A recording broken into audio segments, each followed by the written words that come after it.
Victory is being able to be there for my family. When America's veterans win, we all win. Help us support more victories for veterans. Go to DAV.org. KHOW News Time, 10:03. Douglas County Commissioners are reacting to Denver Mayor Mike Johnston's testimony yesterday before a House committee investigating sanctuary city policies. In a statement, DougCo Commissioner George Teal said, quote, "Move over Joseph Stalin, Mayor Johnston rewrites history in D.C." The Colorado Immigrant Rights Coalition's Nadia Benitez tells Fox 31 they're upset by the need for the mayors to testify at all. We are, frustrated that mayors like Mayor Johnston were called to D.C. in the first place. To us, this is, just the latest attack. Benitez says there's a lot of fear and uncertainty in the immigrant community right now. A federal judge has sentenced a Florida man to 2 years in prison for threatening multiple people, including Colorado's Secretary of State. The judge also sentenced Richard Cantwell to 3 years on supervised release.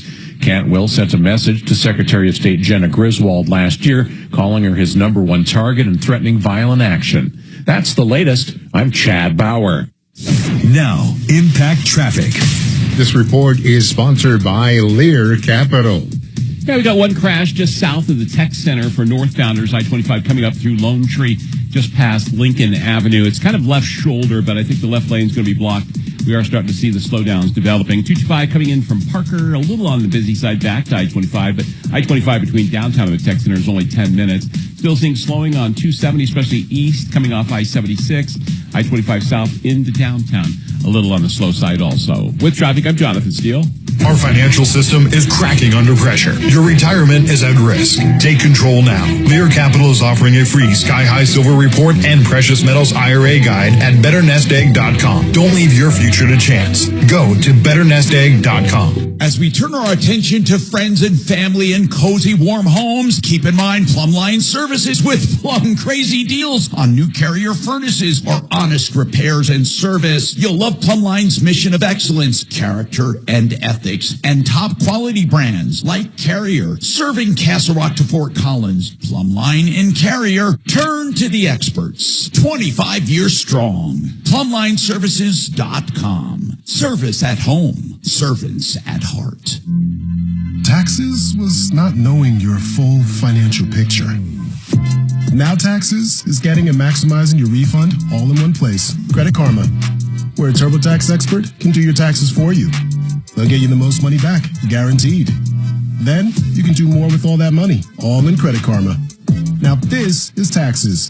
Intuit Credit Karma with TurboTax. Get started today.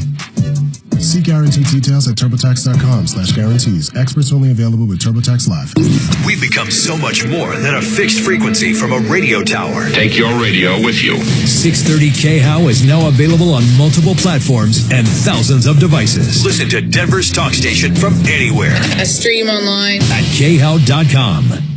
It's the Dan Kapla Show. Afternoons 4 to 6. Thursday at 4. More sound of sanctuary city mayors, including lawless Mike Johnston, getting exposed on Capitol Hill, and it was not pretty. And the beautiful fallout from the Tuesday night triumph of President Trump before Congress. Join us at 4.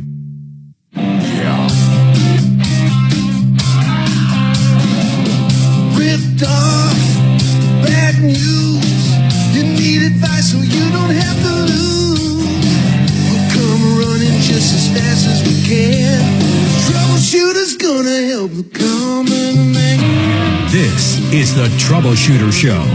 Now, Tom Martino. Welcome to the show. And as you know, it's the only show of its kind. We're here to solve your problems, answer complaints, and, take your complaints and recoup your money. That's my favorite part. You got a bad contractor out there and basically need help. We use the power of the media. Think about that. We use this big radio tower. In fact, I think our radio tower, the KOA one's in Parker. I'm not actually sure where K-House is, but we use that tower to broadcast and warn people of bad guys out there, bad landlords, bad people in general. If you go to sleazbrigade.com, you'll see a lot of the worst of the worst. We do have lines open. We just started the show. I've got a great guest today. Brad O'Brien, welcome to the show. Brad, of course, is an attorney. Anything real estate. I guess that's probably the best way to put it. Commercial, residential, closing docs, property line disputes, anything, right? I mean, really, Brad, is there anything in real estate you guys don't do over at your firm? I suppose if there's environmental damage, we don't really do too much of that, but we do help people buy and sell real estate, both residential and commercial. And if there's a dispute involving real estate, we get involved in that, even go to court. Yeah, absolutely. So, you'll go to court and you'll fight and you'll litigate, right? Yes. Yeah, and there's a lot of people. It's kind of funny. A lot of attorneys, some attorneys really never go into court ever. I mean, really. Yeah, in real estate, a lot of attorneys pick one side or the other, transactions or litigation, but I actually straddle and do both. You do both. Yes. You know who else does that is collection attorneys. I'm helping my sister-in-law in Georgia, and I'm trying to find her the right attorney out there, and I'm finding that a lot of collection attorneys, not collection agencies, but attorneys, not only will they collect for you, but they'll also help defend collections from you. And I didn't realize that. I figured they'd just be one or the other. But I'm finding a lot of firms that do literally both, which makes sense. And I like the fact you do that. Well, I'm not a plaintiff attorney or a defendant attorney. Whichever side calls me first, like a landlord-tenant situation, if the tenant calls me first, I'll represent the tenant. Yep. Otherwise, I'll represent the landlord if they call me first. And the problem with that, it's not that it's a problem. I know you do that. But generally speaking, the tenant is probably facing eviction. That would be probably your number one call from a tenant? Yeah. And then what happens is, generally it's because of non-payment. And tell me if I'm wrong. I'm just saying your average call from a tenant. Right, facing eviction or some type of problem, dispute with the landlord. There's a lot of tenant rights out there now. Yeah, of course. But generally, I guess where I'm going with this is there's generally no money. So because they haven't paid the rent, there's no money, so there's no money to really retain an attorney. Doesn't that happen quite a bit? I mean, just the fact they haven't paid their rent is meaning they don't have the money, most likely. Yeah, I get more commercial tenants calling me for assistance than residential because they have more money. And I got you. And then bigger dollars. Well, yeah, not only bigger dollars, but let me give the phone number out. By the way, anybody has any questions, complaints, we'd love to dive in. I've also got Deputy Dimitri's here, Deputy Doc, my lovely wife, Suzanne, Kelly, and who do we have today? Is it Dragon? Dragon, real quick, how come where's Shannon? Why is he always there now? Because of the way schedules are, we have a board op that's out on vacation. So. Oh, okay. I got it. Someone's on vacation. So we will go back to the old way again. Correct. At some point. All right, 303-713-8255. Love to talk to you now. 303 Martino. 303-713-8255. Go ahead, Doc. I'll say, we got something about Brad. This guy is going to look like he's 25 when he's 90 years old. Yeah. He's the youngest looking guy I've ever seen. I think he looks good. I don't say the youngest. He looks great. He doesn't look like a baby. No, but he's going to look... I'm telling you, 30 years old when he's 90. I'm not sure if Doc's hitting on you over here. I'm not sure what's going on. It was a compliment. Here. No, I know it's a compliment, Doc. So, where I was going with that, though, Brad, is basically this. A lot of the people that call you, we went to the commercial thing. I already asked you that. So on the commercial side, if the company's not paying, I mean, whatever it is, an office building or an office suite that someone's renting, they're not paying. There's generally a personal guarantee attached to it, right? A lot of times on commercial, yes. And so there's other people to go after. I mean, so when you're actually working for the tenant, what do you generally do? What's your biggest call for the tenant side? Up front, I help people negotiate their leases. Commercial leases are very long, 15 to 50 pages, a lot to go through. I highly recommend an attorney on all commercial leases. Yeah, because in fact, if you've never leased before, I've leased a lot of buildings, but my God, if you just look at CAM charges, you really got to understand that. You might be paying a certain amount right now, then all of a sudden that triple net goes up, and I mean, your lease can go up big time. Do a lot of people come to you after the fact and basically say, hey, they're trying to charge me more? No. I suppose if real estate taxes go up in a big way, then some talk about that. Now, how about on the other side, the landlords? Well, hold on. I still want to go on the tenant side. How about tenants that call you that aren't commercial, that are residential? They're renting a house or renting a duplex or a condo, whatever it is, an apartment. What is that typical call? Is that more what I was describing? the calls I get are more about the habitability and the condition of the premises. So they might say, hey, we've got mold here, and they're not doing anything about it. That's a very common one. Water damage or like the management person that keeps walking in without knocking or without notice, just trampling on their rights. And how do you, and that's fair, they're trampling on their rights, but how do you help somebody like that? Generally, do they have money? Well, they're welcome to retain me, and if they want to spend money on an attorney, but I do give a free initial consultation and try to steer people in the right direction, generally. What do you do if it's something like mold? And, really, the first thing you do is what? Tell them to hire someone to get a mold test? The first thing is not a legal question at all. It's a safety question. Got it. It's their personal safety and health. If it's a toxic situation and they have a baby, maybe they shouldn't be there while they fight this out. We've got one we're doing at 10:30 today, and I want to tell you about it real quick. This girl, Tiffany, called, this woman, Tiffany, and she rented out her house, okay? Her husband passed away about 18 months ago, and she moved from their house up in the mountains, okay? And she moved from there to an apartment and rented out the house. Follow me so far? Or moved in with a friend, something along those terms, and rented out the house. She rented it out for approximately 3 months. Okay. After the 3 months, the tenant said, we want out of the lease. Okay. And the reason we want out of the lease is there's toxic mold. Apparently, someone came out and did a test and there wasn't toxic mold. But here's where it went. They moved out. They hired an attorney or retained an attorney. Hell, they might be the attorney. I don't know. And they filed a lawsuit against her and are trying to, what I say, shake her down for $25,000. They tried to shake her down, the attorney saying, pay me $25,000, we'll make this go away. If not, we're going to file a lawsuit against you because my clients got injured because of the mold spores in your house. Now, where it gets interesting is, generally speaking, you would turn all this over to your insurance company and they would represent you. But I have a feeling, and we're going to find out because I sent her policy over to one of our experts, that her policy might not only exclude mold, but worse than that is she never converted that policy to a landlord-tenant policy. She kept it as if she was the only, she lives there. It's her primary residence. Well, the fact that the owner and landlord doesn't have the right kind of insurance has no effect on the tenant, on the tenant's rights. No, I'm not talking about the tenant. Tiffany's the landlord. Oh, okay. So she's the landlord and the tenants are suing her. Okay. Well, we have a statute in Colorado that gives tenants a lot of rights in the case of water damage or mold.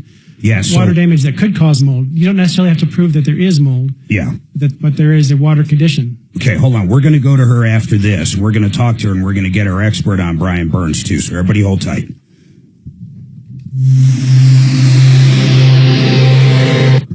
The one we're trying to help, just so you know. Sheridan and Lazera. Let me pull this. You need help? No, I'm good. Okay. So she's getting sued by the tenants.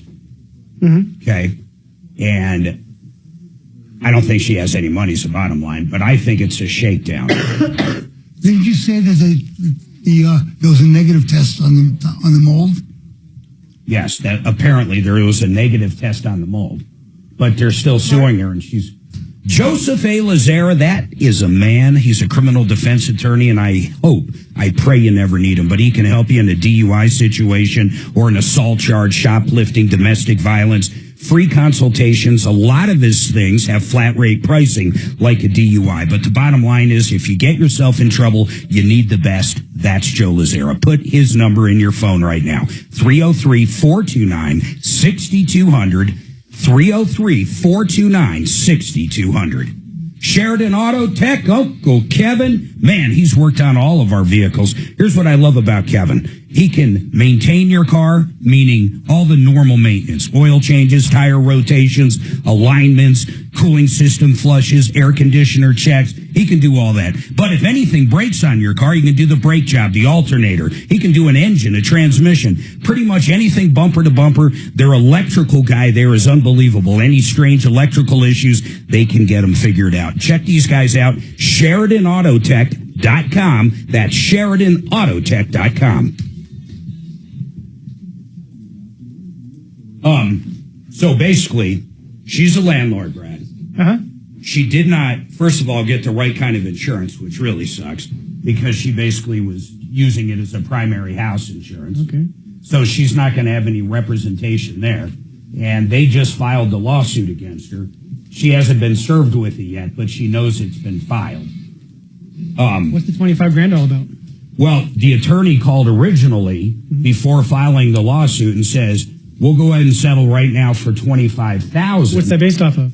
Is it personal injury? Is it rent? We'll ask her, but based on the basically rent? because of mold.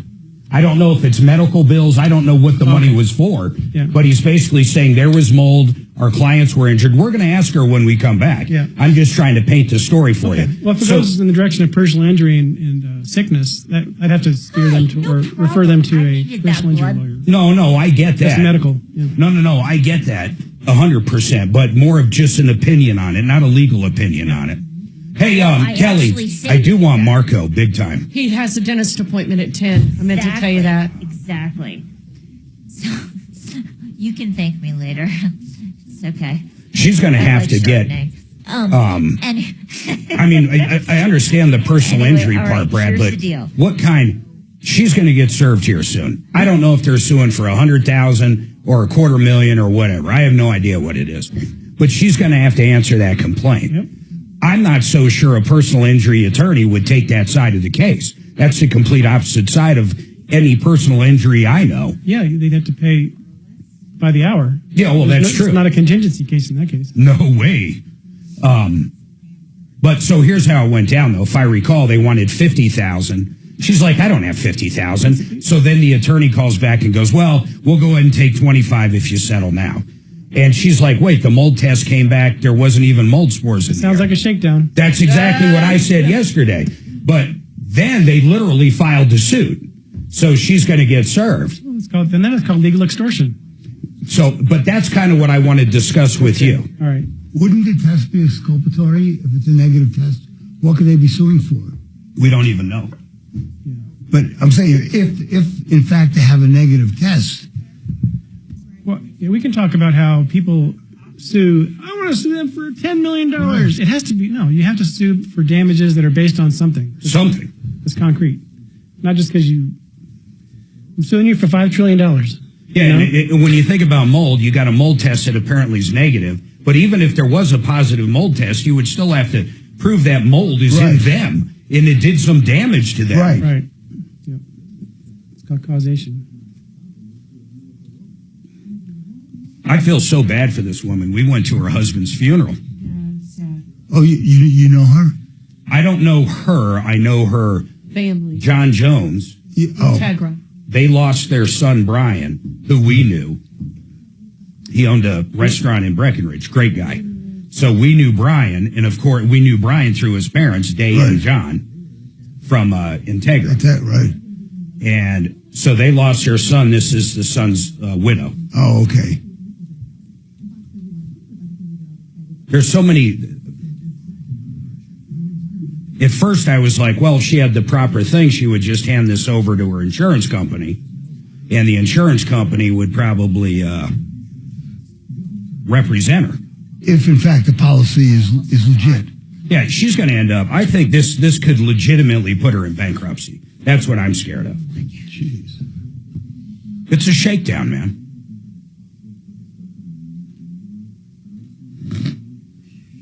Ten seconds, guys. It's for the best. Visit StopTextStopWrecks.org. A message brought to you by the National Highway Traffic Safety Administration, Project Yellow Light, and the Ad Council.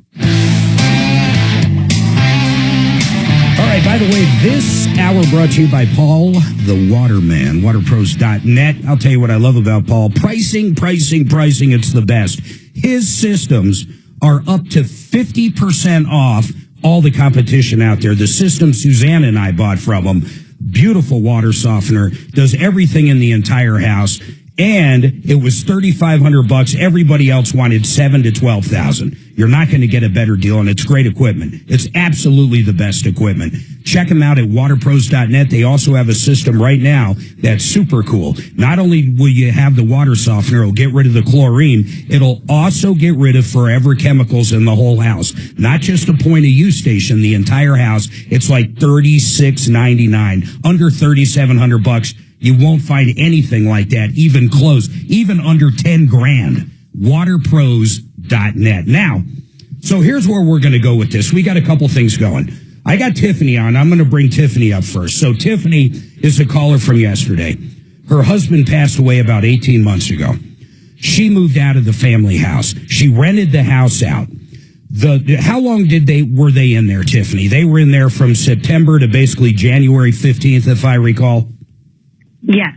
So they were in there and they were paying rent. The first time they complained or brought up an issue was when, roughly?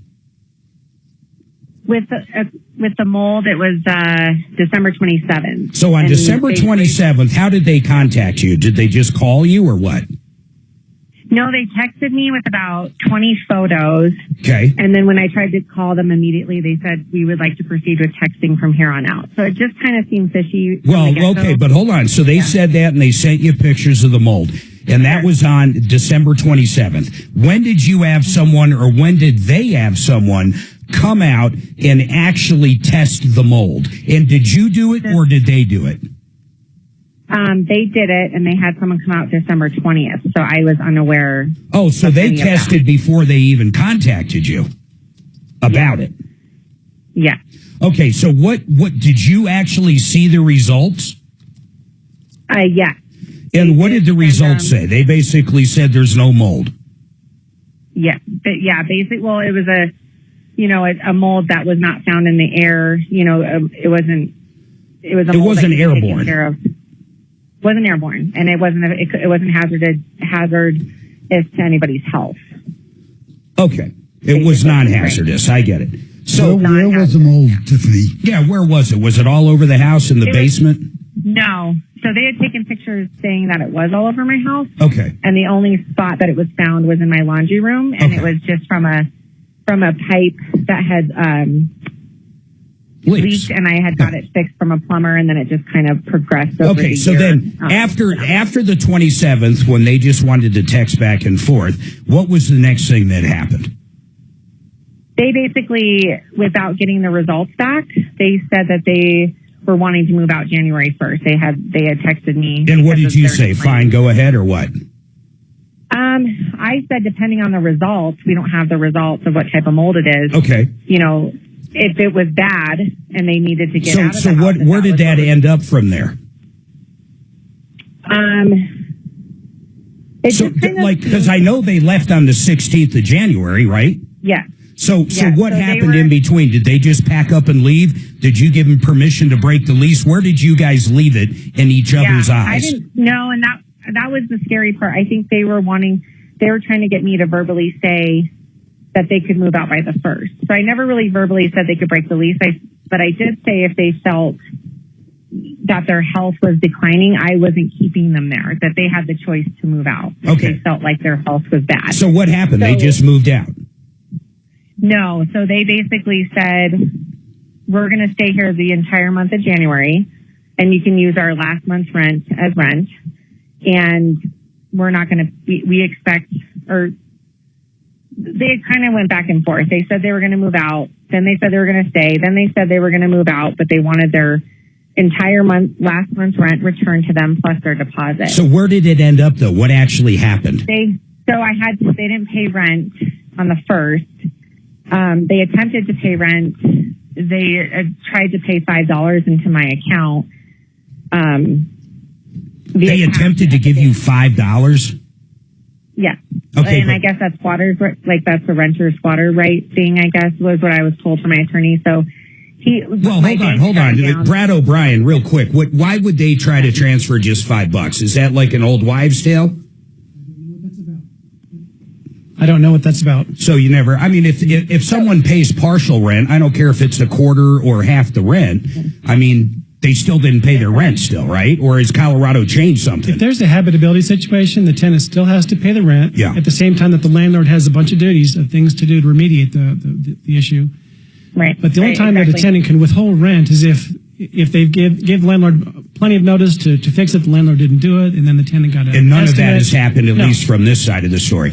So, okay, No. so they tried to give you $5 or whatever, then what happened? Well, my bank, so basically I had gotten an attorney at that point because it felt to me. Yeah, the whole thing's crazy. That they were trying to build a case. So what happened? So I got an attorney. He advised me to just accept a check or cash in person and advise them of that I was shutting down them being able to go to my bank and put cash into my account. So I did that via the attorney.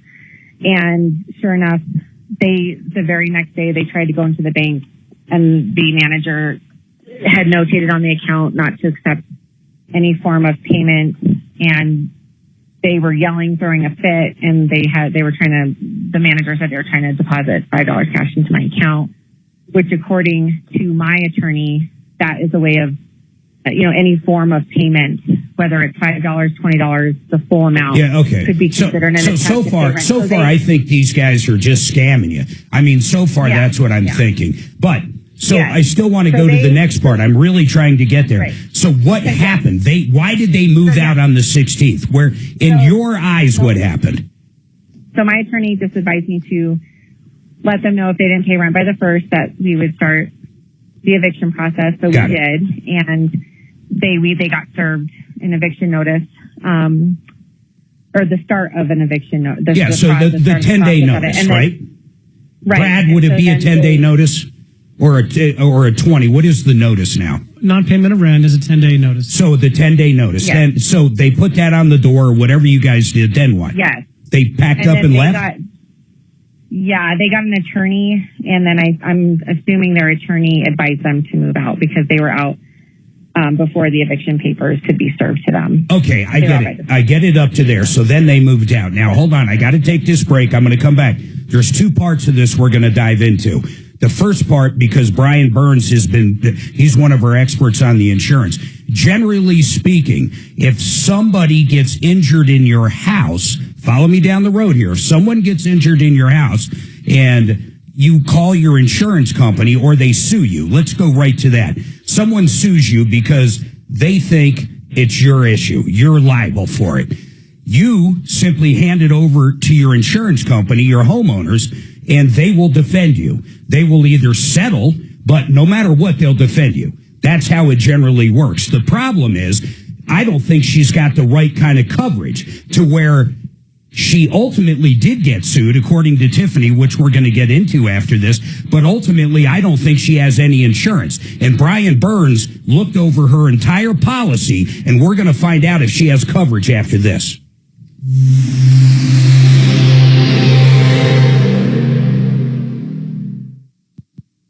This is Denver's Talk Station with Tom Martino now. Dan Kaplis today at 4, 630 KHOW.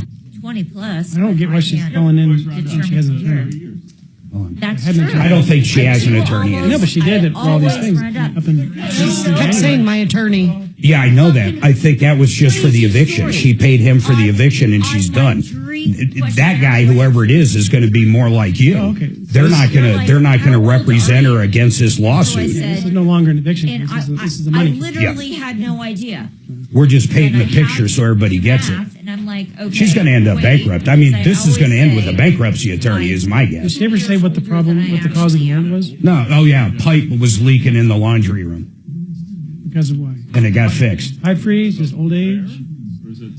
Pipe old age or freeze? Oh, I don't know. I'll ask her. Oh, gotcha.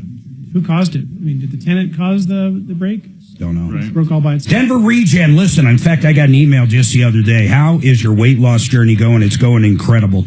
I do not think of food anymore. In fact, we went out last night with some friends, Mike and Steph and Suzanne and I. I think I ate 3 wings. I'm not kidding. I used to eat about 12 wings. I hate to say that.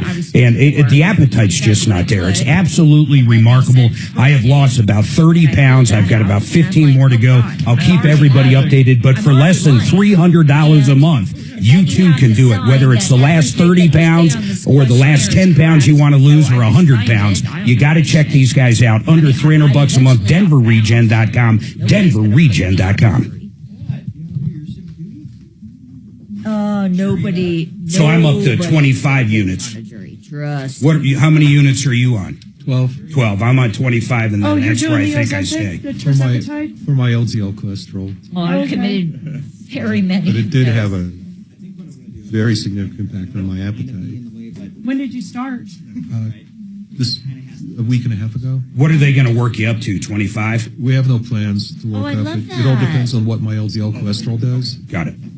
So I'll have another blood test after a few months. Totally get. It is pretty wild.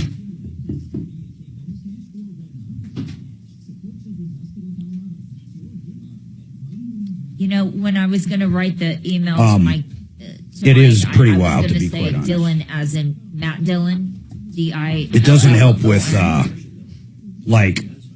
which is drinks at all. And I don't mean just alcohol. I mean, like, if you like apple juice or anything like that, you still crave whatever, which is weird to me. I wonder why, like, food you don't crave, but I look at her pineapple juice. I don't drink it. You know, I mean, I might have one a year. I'm a Gen Xer, so outside. But I'll look at it, and it looks really good to me. Isn't that weird? Yeah, that sounds kind of weird. But Does anyone except me, I wrote to think it's amazing that you're getting people, commercial companies, landing stuff on the moon. Just think about that. I think it's just amazing. Isn't that Musk? Well, NASA's Don't like him. Well, yeah, they kind of NASA's like the Dylan Thomas the general contractor, Yeah, if you will. this is the second one. There's already been one that's landed on the moon. They're turning easy stuff over. Singer. They're turning the easy stuff, like going up to the space station. Yeah, don't do that one. So that NASA is reserved Not for my hard favorite. things like going to Mars. Like going to Mars. Wouldn't that be wild? And if you ask Dragon When we here, step foot on there. How long of a flight would that be? Mars. Anybody know? To Mars. I think they said like 3 months. one note God, that's unbelievable. of any hairband, Well, in the book The Martian, it took them 9 months. When we what? In the book The Martian, 9 I just months. recently read that. It was a 9-month trip. Really? Yeah, or 9 or 10. Well, actually, how long? Because we have that rover on there. How long did it take to get the rover there? I mean, there's the answer. No, he's a shitty singer. No, that's okay. I always thought it would be so wild, like you just see something on the rover. Really need to work. Because remember, it takes like a while to get the video. No. And then there's like a creature there. You're like, oh my God. like looking at you. Looking at you. You know, I think even the most devout conspiracy theorists about UFO and aliens agree that there's no intelligent life in our solar system. Our solar system. Yeah. I would think we would have known about it by now. So my question is, I think there is definitely, though, in space. oh yeah, but they'll never find us, or we'll never find them. They have to be within. Let's say we've been broadcasting since Whatever it is. 1900. Yeah, but Okay, so that's 125 light years. There's nothing within 125 light years of our planet. So it means that anything out there cannot have hurt us yet. part about Because it's going to, being here is when you don't have so that means that any aliens that have come here have to advance enough to somehow overcome the speed of light limitation. And if they can do that, they're so far advanced, there's nothing that they would want from us. Yeah, you just gotta. well, resources maybe. I do If- appreciate. I don't know what resources. Right. There are a billion planets uninhabited that have the same resources that we do. That's the assumption. Well, no, it's a fact. There are billions of planets. There are in fact millions of planets in our galaxy, in the Milky Way. And if you multiply that by trillions of galaxies in the universe, Well, it's infinite. yeah. Oh my God! I can't believe you just. What's that guy doing? Breaking shit. What the hell is he fixing? Our TV has been. He looks a little like Mike Doyle. Yeah, it's no. Bring home so much good to your community. Goodwill. Bring good home. Brought to you by Goodwill and the Ad Council. All right, 303-713-8255. Couple lines open. We're going to help Tiffany out here. 303-713-8255. Any questions, complaints? You want to rat out a bad contractor? I'd love to hear it. Brian Burns, I sent you over Tiffany's basically lease with her tenant and the insurance policy. And you would have nothing to do with the lease, actually. But the insurance policy, a couple things here. One, if you rent out your house and you don't have a landlord-tenant insurance policy, will you even get coverage, period? No, I think she's going to have a really uphill battle. You know, whenever you have an incorrect policy like this, so it looks like she just has a home insurance policy. Yeah. Yet she's renting it out. Now, if the home, let's say, you know, God forbid it burned down, the insurance company wouldn't be able to decline based off of the fact there was a tenant in it because it wasn't necessarily the reason behind it. So she would have coverage to a catastrophe. Yeah. So here's a good way to think of it. Having the tenant or whatever it is in this case it is a tenant. Yep. If having the tenant isn't the cause of loss, the insurance company would have a hard time declining or denying a claim off of that. Okay, but now on the liability side, because they're basically saying she didn't do her job as a landlord and there was mold and now she has some form of damages, which we don't even know what they are, but that's what they're claiming. Typically speaking, if she had the right kind of insurance, what would happen? If she had the right kind of insurance, depending, and the Travelers is who she's with, but depending on the policy, you could have limited coverage. Now, the actual damage amount is very limited. I see $5,000 on some policies. But what you really want is something that will allow coverage for the lawsuit, for the actual legal fees. Yeah. And so if there's coverage, they have to defend, and it doesn't really matter if the coverage is only $5,000. Yeah. If there is coverage, they have to defend. So they have to pay the attorney's fees. Well, hold on. That's very interesting. So even if the lawsuit, if you hired an attorney, could be $50,000, but you only have $5,000 in coverage, they still have to spend $55,000 if they lost. There you go. Yep. So they still have to defend. Now, what happens when you have very limited amount? They'll sometimes settle and say, now let's go back to this. The fact that she had the wrong kind of coverage, she just had a typical homeowner's. Does that give them 100% in out where they don't have to step in at all? And then I'll follow that with the second question. Is there any exclusions in her policy that talk about mold and damages like this? Well, okay, so the first part of your question, I would say yes, they're going to have a good case to get out of this from the simple fact that if it's a homeowner policy, you can't sue yourself, so that coverage isn't even there. Yeah. So having a tenant, in this case, dramatically changes the risk. Got it. And they're not going to cover something that's dramatically different than what the policy is written for. But secondly, what you sent me is essentially a declaration page, so it's not policy language, so I can't read the exclusions. I can't read her policy for exclusions. If you want to send me the full policy, I'd be happy to read it, and I'll find it. I do want to clarify on one thing. So if there was a fire or a hailstorm, they probably would have coverage. But because this is a tenant and claiming that she was not a good landlord, they can fight that and probably win it. But when you brought up the coverage aspect of that, what happens if I had someone living with me for I don't know, if Doc's house burned down in a boulder fire and he moved in with me for 6 months and there was mold in the room that I let Doc stay in and all of a sudden he's suing me. I would have coverage under that scenario, or at least they would have to defend me is probably the better question. Yeah, I mean, it's really hard because the whole issue of mold is crazy. is a crazy one, and so insurance companies have really started to write their policies associated with limiting themselves for things that they can't control. So, but in this case, sudden accidental, in that case. What's really crazy in this case, though, is none of that's really going to matter because she probably has zero coverage. So, Tiffany, you haven't even talked to your homeowners about this, or I'm not sorry, your insurance company about this at all, right? I just filed a claim for when I got an estimate on how much it was going to cost to fix the drywall and everything. And they did that, right? Or they haven't even answered the claim yet? They have. Someone's going out today. But I did lightly bring it up, hey. Yeah, I think you heard everything Brian just said. I don't think you're going to have any coverage as far as the insurance company defending you in the lawsuit. Do you know what it says in the lawsuit, by the way?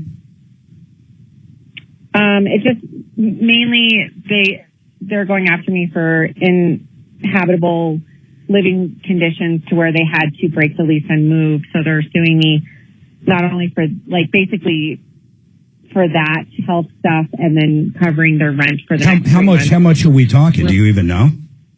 If my attorney said anywhere from $50,000 to $70,000. So they're suing her for $50,000 to $70,000. Hey, first of all, Brian Burns, I really appreciate you coming on. I know you're at an insurance conference, and you got to get back to it, and I do appreciate it, Brian. But the Insurance Help Center, these guys will look at all your coverages. They'll look at them every year. They'll shop multiple companies, find the best company for you. For example, if you have young drivers in the house, these guys will find the best policy to have, the cheapest for you. 303-996-9000. And I shouldn't have said cheapest, the best coverage. 303-996-9000. Hey, get back to that conference, man. Have fun.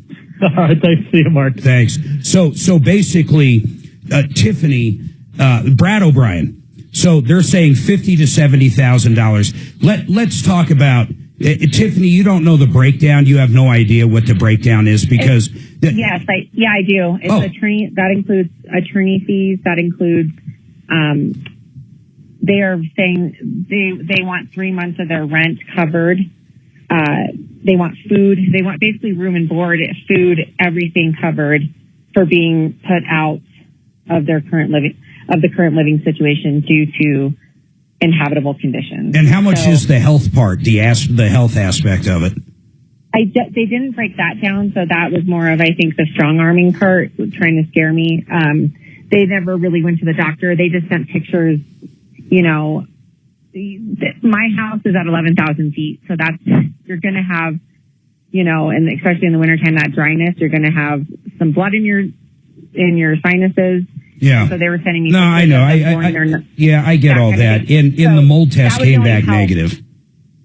Right. Exactly. But they were just sending me, those are the only health pictures, quote, health pictures. All right. So hold on. We're going to take this break. Brad's got some questions here and thoughts on it. And I've got my own thoughts, and I just think it's a shakedown, but you're going to have to do something. That's the bottom line. Even if they are shaking you down, if they filed the lawsuit, as soon as you get served, you're going to have to answer it, and it's not going to be cheap.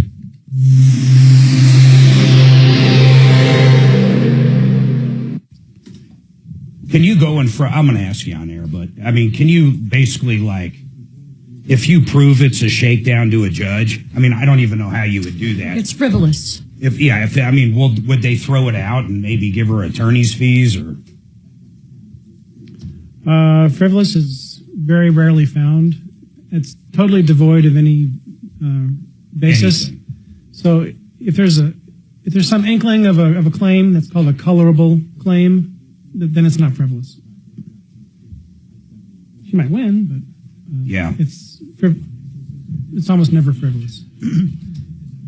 If I just, out of the blue, sued Doc, just for no reason. Never met him. We don't even know you. Right. That's frivolous. Right. There's absolutely zero there,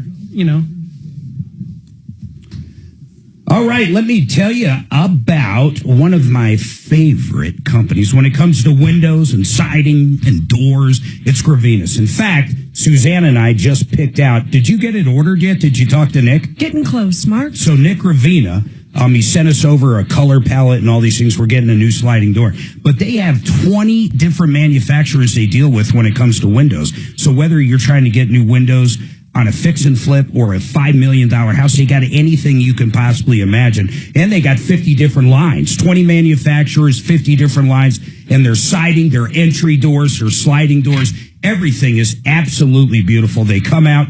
There's no strong arm tactics. These guys come out and talk to you about windows. And when you compare their price and the quality of the product you get, you are going to love it. I'm telling you, At a minimum, you need to get a bid from these guys. If you have a bid sitting there on new windows and you've been thinking about it, call these guys up. Get a second. They're probably going to beat it. They've been around forever. His father, Larry, 1972, started working for his father, and then it goes on and on. You've heard it. GravinaWindows.com. GravinaWindows.com. You see what I did there, right?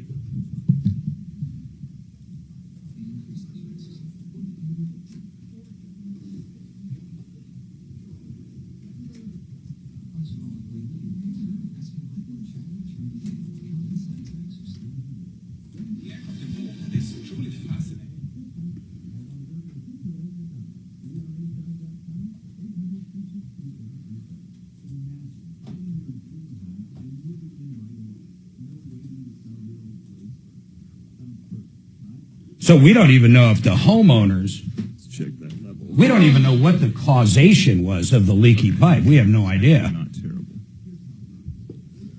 Are we? That's one of my questions. We're done with Brian? Okay. She probably, I don't even know if she knows. I bet it was freezing at 11,000 feet during winter, right? I mean, what else? But apparently we're done with Brian. Also, generally there's not insurance coverage for a pipe breaking of old age because it has to be a casualty. It has to be a storm or something. Something, yeah. Sudden. A freeze normally would be okay, except insurance companies are tightening that down now. But it doesn't really even sound like a freeze if they didn't notice it and it created mold. Yeah, there's no casualty event if it's just an old age breakage. So a lot of people don't realize. I mean, insurance is exactly that. It's got to be sudden. It doesn't cover. Right. Could it be condensation and not a leak? That goes with sudden versus over time. If it's over time, normally there's not insurance coverage. A big one is a refrigerator water line. Let's say it's just dripping, and of course it's behind the fridge, and it's been dripping for a year, and then eventually you realize your hardwood's toast. Right. They're going to kick it. Yep. Mochi.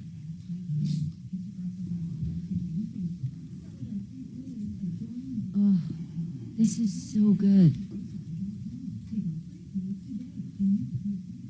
What? So it's a... Amazon. Here's a new scam. Jeez. It says driver chat, a message from your driver delivering your Amazon package. I wonder if that's real. I have no idea if that's real or not. Isn't that wild? No chance would a driver try to contact you. Yeah, but if I look, you know when you have to enter in an OTP code? Yeah. The ones above it are all OTP codes from Amazon, like if I log in from a different computer. Wow. Where they're going to... Look at this. Hand that to him. I mean, that is that looks suspicious as hell. This is temporary. Yeah. Once this comes back. I figured out a way to get around that scam. I don't have an Amazon account. Yeah. But scroll, give him the phone, scroll up. No, I believe you. Oh, yeah, I see the OTPs. Like 20 of them. Are they all from the same short code, different short codes? That's from Tuesday, then November, Monday, and December. That's crazy. I bet it's valid. Just because that's where the OTP's coming from. Try it. Is there any risk to hitting that? I don't think link? So. I don't think there'd be any risk. What's OTP? Watch my phone literally explode. Like in Israel? Yeah, exactly. Just like that. See, when Abby graduates, you can do what I do. I don't have an Amazon account, but if I want something, I have it sent to my son's house. Use his account. Oh, basically it says, please secure pets. Oh.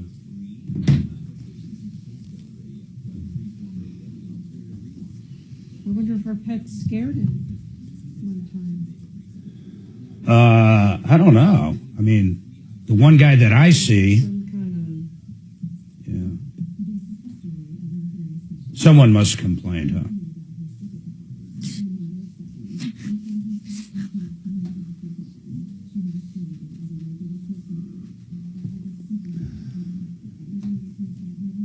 Gabriella. God, I feel so bad for this woman. Hey, Suzanne, did you ever talk to that guy from yesterday? I haven't called him. I'm not in any rush. Who? Some guy who said I contributed to his book about a plane crash here in Colorado. Oh, yeah. He's just trying to get back on the air. Well, They've been on a couple times over He specifically that said crash he way didn't back want to when. get on the air. It must be the thing coming up again. He specifically said he didn't want to come on the air. Correct. I wonder what he wants. I should call him. He said he wanted to talk to you. At theshelterpetproject.org. Brought to you by the Ad Council, the Humane Society of the United States, and Maddie's Fund.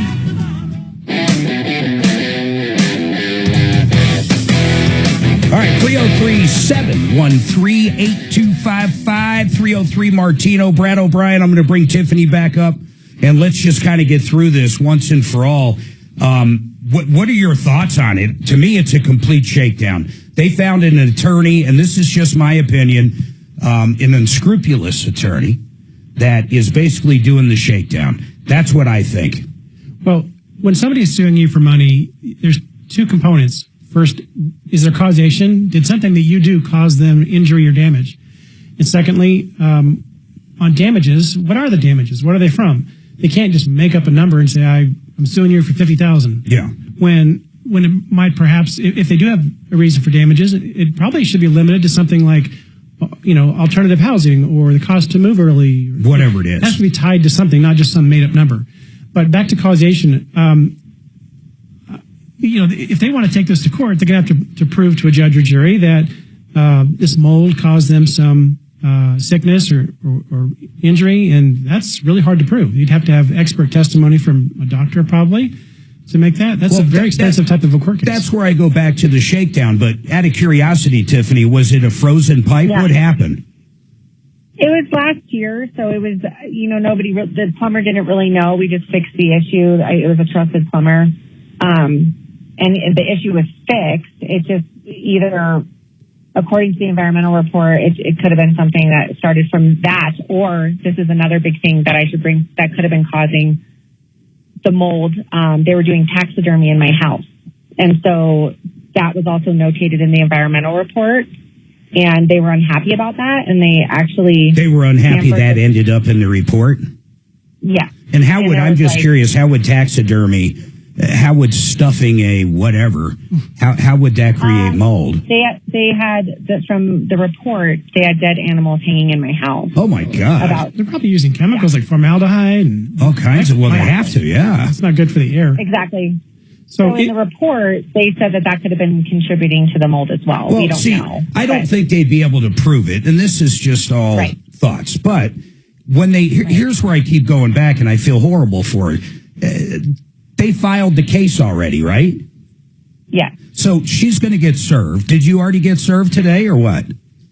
I have not been served yet because I'm in. The attorney I did have was like, this is kind of, I just do evictions. Yeah, exactly. I recommend. That's what we were talking about. Litigator. That's what we were talking about. So really where I want to get real with you, Tiffany, is this. They're going to serve you and you're going to have to hire an attorney. I mean, there's no way you're going to walk into court. You could end up losing that house. Yeah. But I want to ask you a few things. And Brad, this is what kills me. I really, truly believe it's a shakedown. In fact, I think they're just, they might have been set up from the start. I mean, but she doesn't have the money to defend this. So, I mean, what does someone do in a case like this? And I got my own thoughts on it, but I want to hear yours. Let's pretend she's served tomorrow. They already filed it. You can go on to LexisNexis and it's filed. They just got to serve her, and she's going to have to hire counsel or basically answer the complaint, but she's not going to know what to do. She could get herself into deep trouble. Yeah, anyone contemplating being in a court case has to make a business decision about whether the cost of attorneys and experts and other court costs is worth the effort of trying to win that case. Yeah, I mean, it's crazy, but is there any way if you go, we talked a frivolous lawsuit. People might say this is, but if there's anything, my understanding, if there's anything at all, meaning, it's possible. They had a relationship, they had a contract, so it can't be frivolous in most cases. Would you agree? Yeah, frivolous is a very strong word. It means absolutely devoid of any basis in fact.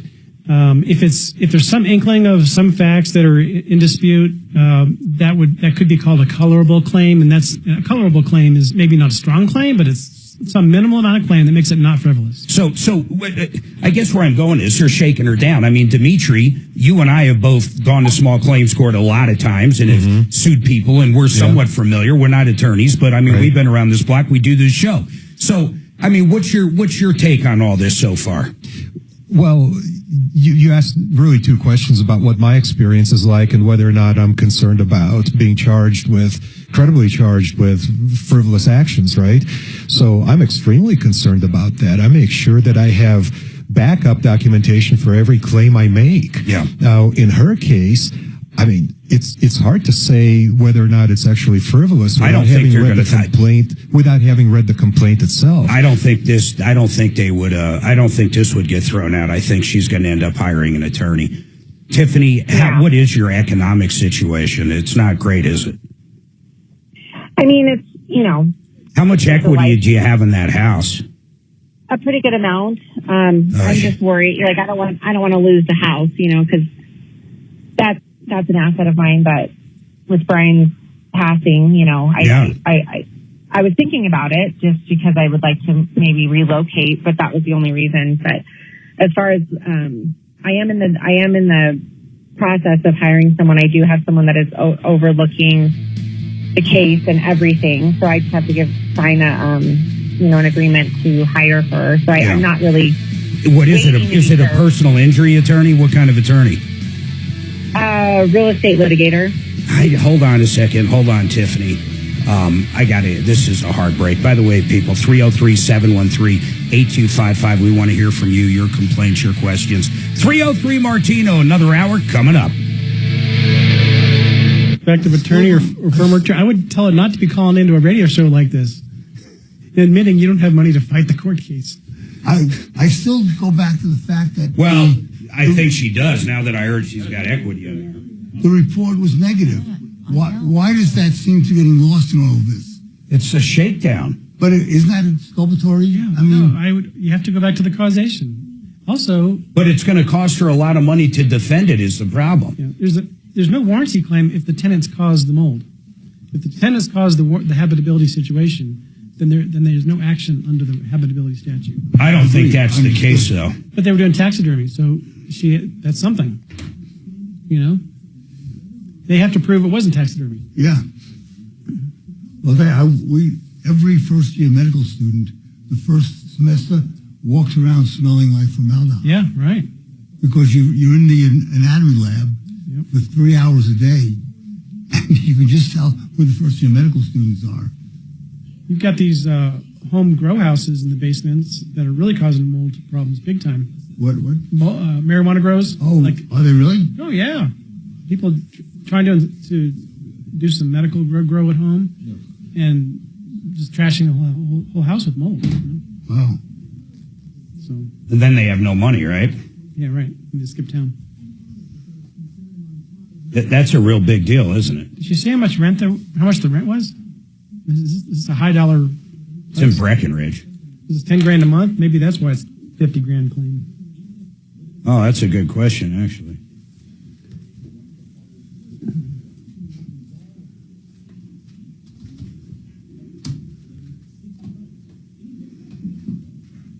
I heard your phone chime earlier, so I turned it all the way down. But I guess I don't know how to turn the ringer off. I got it.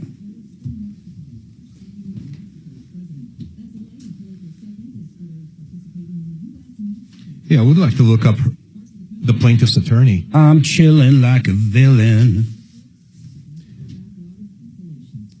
Mark, you think we can ask Tiffany for the plaintiff's attorney's name so I can look him up? Yeah. Hey, do you know what attorney is suing you, the name of him? Tyler Hollenbach. Hollenbach? H-A or H-O? H-A. And then, H-O. And then, out of what?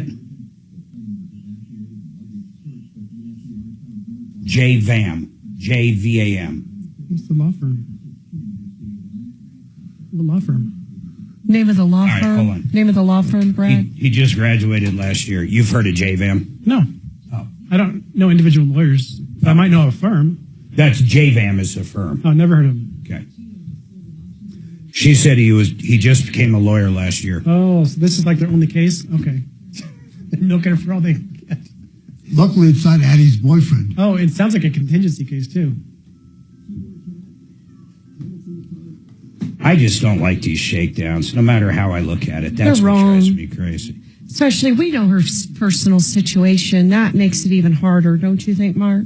Yeah.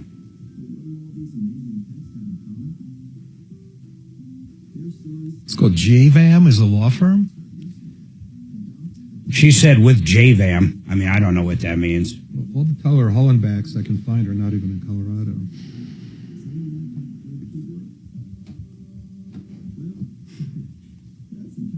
I think...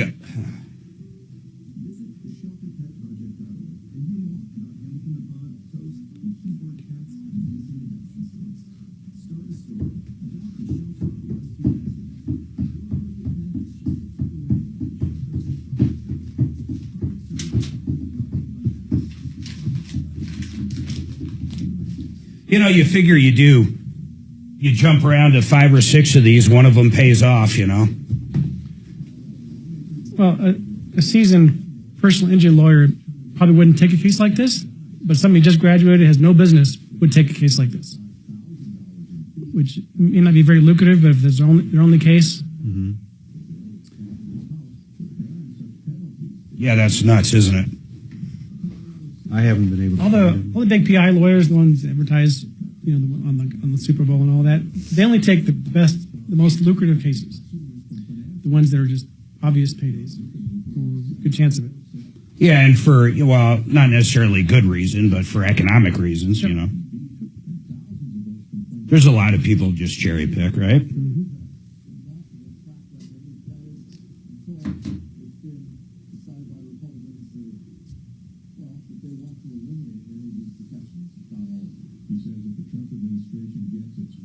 Found him.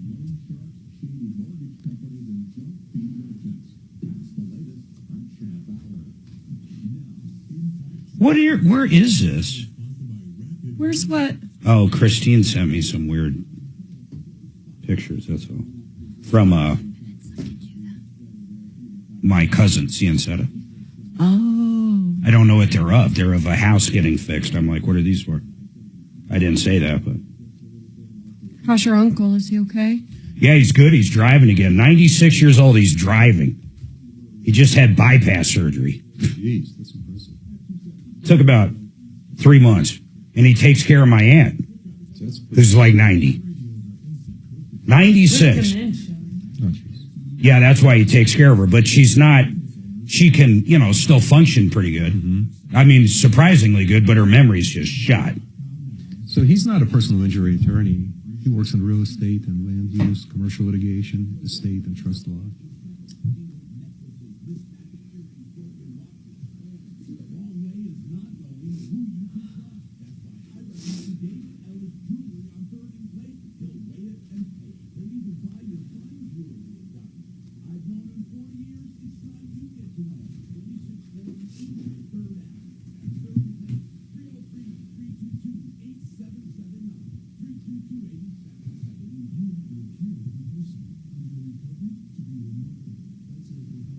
Oh, she just said I sent the wrong thing.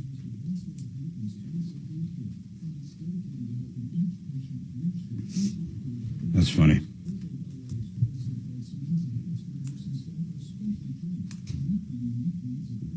God, she just retired. Can you believe my cousin just retired? Yeah, she's in her 60s or something. She's that much older than Karen me? or Christine? Christine. Yeah, well, she's got to be at least 5 years older than you, I think. Oh, I think Matt's 5 She was years. the first vegetarian I ever met. Are you serious? I never knew a vegetarian before her, and I met her, right after we got married, or right before? When we went out there? No, when she came out.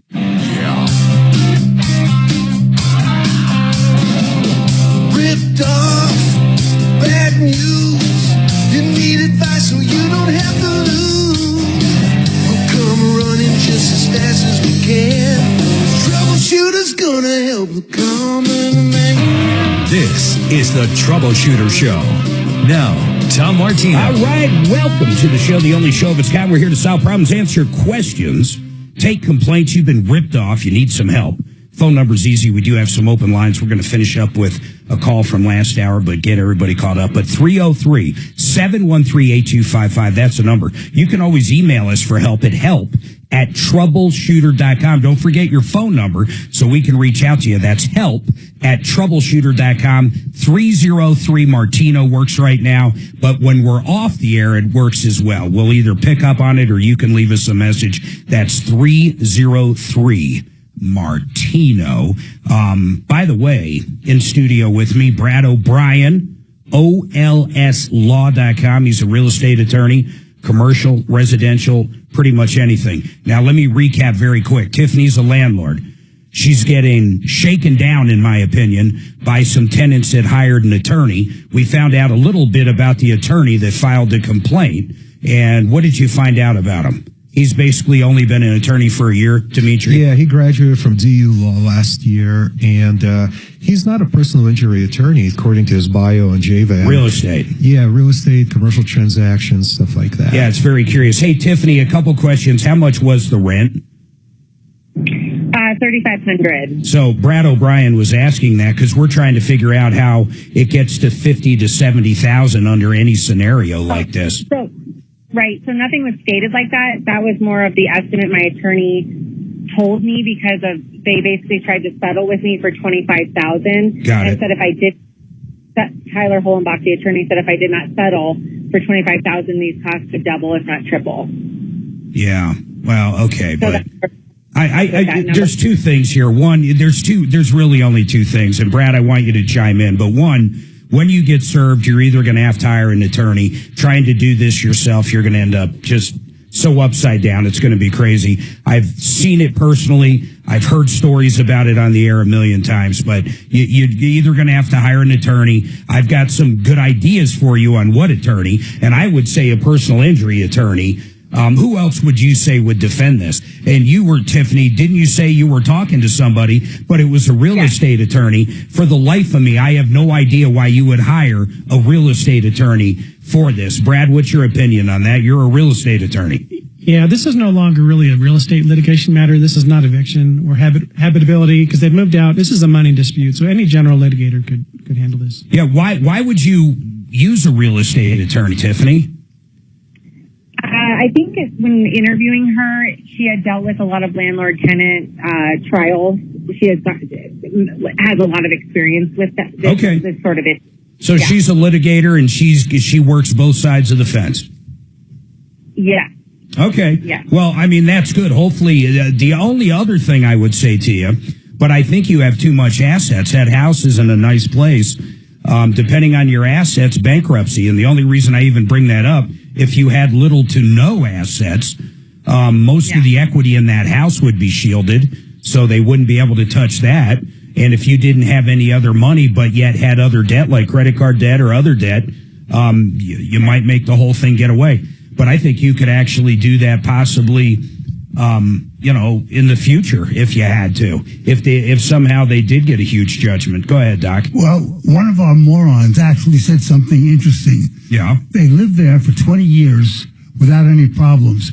As soon as the tenants moved in, who did a taxidermy in the house with no ventilation and chemicals, all of a sudden they have problems. Wouldn't that also be a good thing to bring up? It's all the cost of the defense, though. That's what sucks about this. To me, the whole case, if everything Tiffany's saying is just honest and straight up, and I believe her, I can't imagine having to hire an attorney. How much of a retainer are you going to have to pay, Tiffany? $3,000, and then she's $300 an hour, which isn't bad. But she said the retainer could be it could require multiple retainers. Oh my God, you'll go through 3,000 so quick you won't even blink. I mean, that's nothing. I mean, that's what irritates the hell out of me about this. It truly is a shakedown because they probably have some agreement with this attorney, like either they know him, and this is purely a guess, either they know him or he's doing it somewhat on contingency. He's a brand new attorney. It's not like he's got a bunch of people out there that are clients of his. I mean, maybe he does. I don't know. But to me, it's a shakedown. And I feel horrible for you, Tiffany. And that's why I was saying maybe even the bankruptcy route. Because how much can you throw at this? I mean, I don't want you to answer that question. You have equity in the house, and that's probably what they see in the long run is the equity. But my God, this really sucks. I don't think they were injured by the mold. They hired a mold company that came out and basically said that there was no airborne mold. And I want to tell everybody something. Listen, by the time, if this literally goes through discovery, if it went through discovery and we're talking now, we have a mold company involved. There's one deposition. You have Tiffany is going to be 2 depositions. You're going to have both of those tenants, and then you're going to have probably another expert that gets hired. I'm throwing this out to Brad O'Brien. 5 depositions. Just take a guess. Each person being deposed maybe an hour, and that's being probably pretty generous, but let's say an hour. Or what do you think? A case like this, I think each side would probably incur at least $25,000 in attorney fees. I think easily 25. With a prevailing party attorney fee provision, the loser may have to pay both sides, so $50,000. So that's probably equal to or more than the amount that's even in dispute. Which is crazy. So it's like the tail wagging the dog. Yeah, I mean, it's like, what do you do in that case? What other, just out of curious, Tiffany, then I'm going to move on for now until you get served, but I mean, do you have a lot? I just don't want to even talk about it on the air. That's the other part. I don't want to ask her about her assets, but I'm just wondering about bankruptcy. I mean, because if she was under the threshold, but she might be over with the equity in that house. I mean, the equity could be massive. I mean, are you talking like $300,000-$400,000 or more? Oh man, probably. Mm-hmm. Yeah. Just with everything. So it's probably not even going to be. Are you thinking about the homestead exemption? Yeah. No, that does not apply to rental property. It only applies to It's property. not rental property. It's her main. She's only been out of there for like 4 months. She lived there her whole life, or not her whole life, but how many years did you live there? No. I've lived in Breckenridge for 15, and then out of that home, I think it's in 2017, October of 2017. So she lived there up until September, right? But she now moved out and is living somewhere else? Where are you living now? Yeah, so no, I moved out when Brian passed away in August. Oh, she's been out of there for 18 months. You lose the homestead exemption as soon as you move out. So that's it. Oh, my God. Oh, dear. Tiffany, I just can't believe this. The person, well, you have an attorney, but man, I'm telling you, this could be a massive amount. I love Brad's opinion, but I don't think it's $25,000. I think before you actually walk into a courtroom. I said at least. Yeah, okay. I'm saying I'm thinking you could be 50 plus deep in this. I've gone through like 4 or 5 depositions in one case, and I was $150,000 in. So, I mean, let me give you an idea of that. It's insane money. Wow. It's insane. Yeah. I mean, really, it's insane. I mean, what would you do, Dimitri? Honestly, it's not, first of all, I just want to tell you this. It's not frivolous.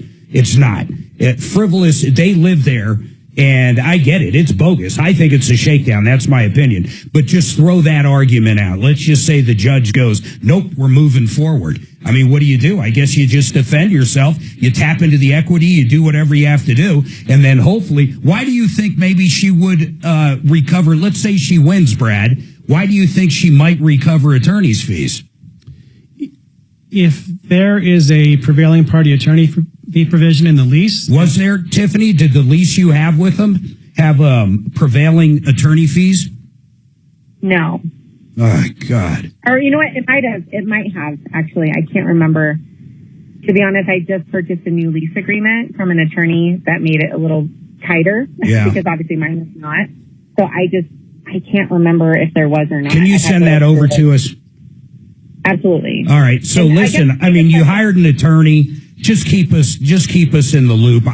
There's really not much we can do. The only thing I want to do right now is just educate you. It's not going to be $3,000. That's unless they come up with a settlement or something. I mean, it's just crazy. That's what the shakedown is, guys. You know, what is she going to do? Spend $50,000 on an attorney or pay him $25,000? What do you do? People go, oh well, I'd never let that happen. Well, what do you do? At some point, everything's an You make economic. them a counter order, so I'll give you 15 right now to go away. I don't know. Maybe. That's what I would do. It's a true shakedown. Tiffany, please, you got my personal number. Keep us in the loop. 303-713-8255. Any questions you have for Brad O'Brien, any things you want to talk about, we want to hear from you right now. 303 Martino. We'll be right back. It's going to cost 10 times that. Send me any of the other She totally got screwed. at troubleshooter.com See and if make she sure can that send Mark us over gets that those. agreement. I'd love for Brad to look at it. Yeah, What, the yeah, new one that and she we'll hasn't make used sure yet? No. that Brad gets those Not as the well. new one. The old So one we that can these people assist. signed. I want to see if there is prevailing. Can you imagine Elisa doesn't have that? I mean, have you ever seen one? I'm sure you I'm have. so sorry to hear about your husband.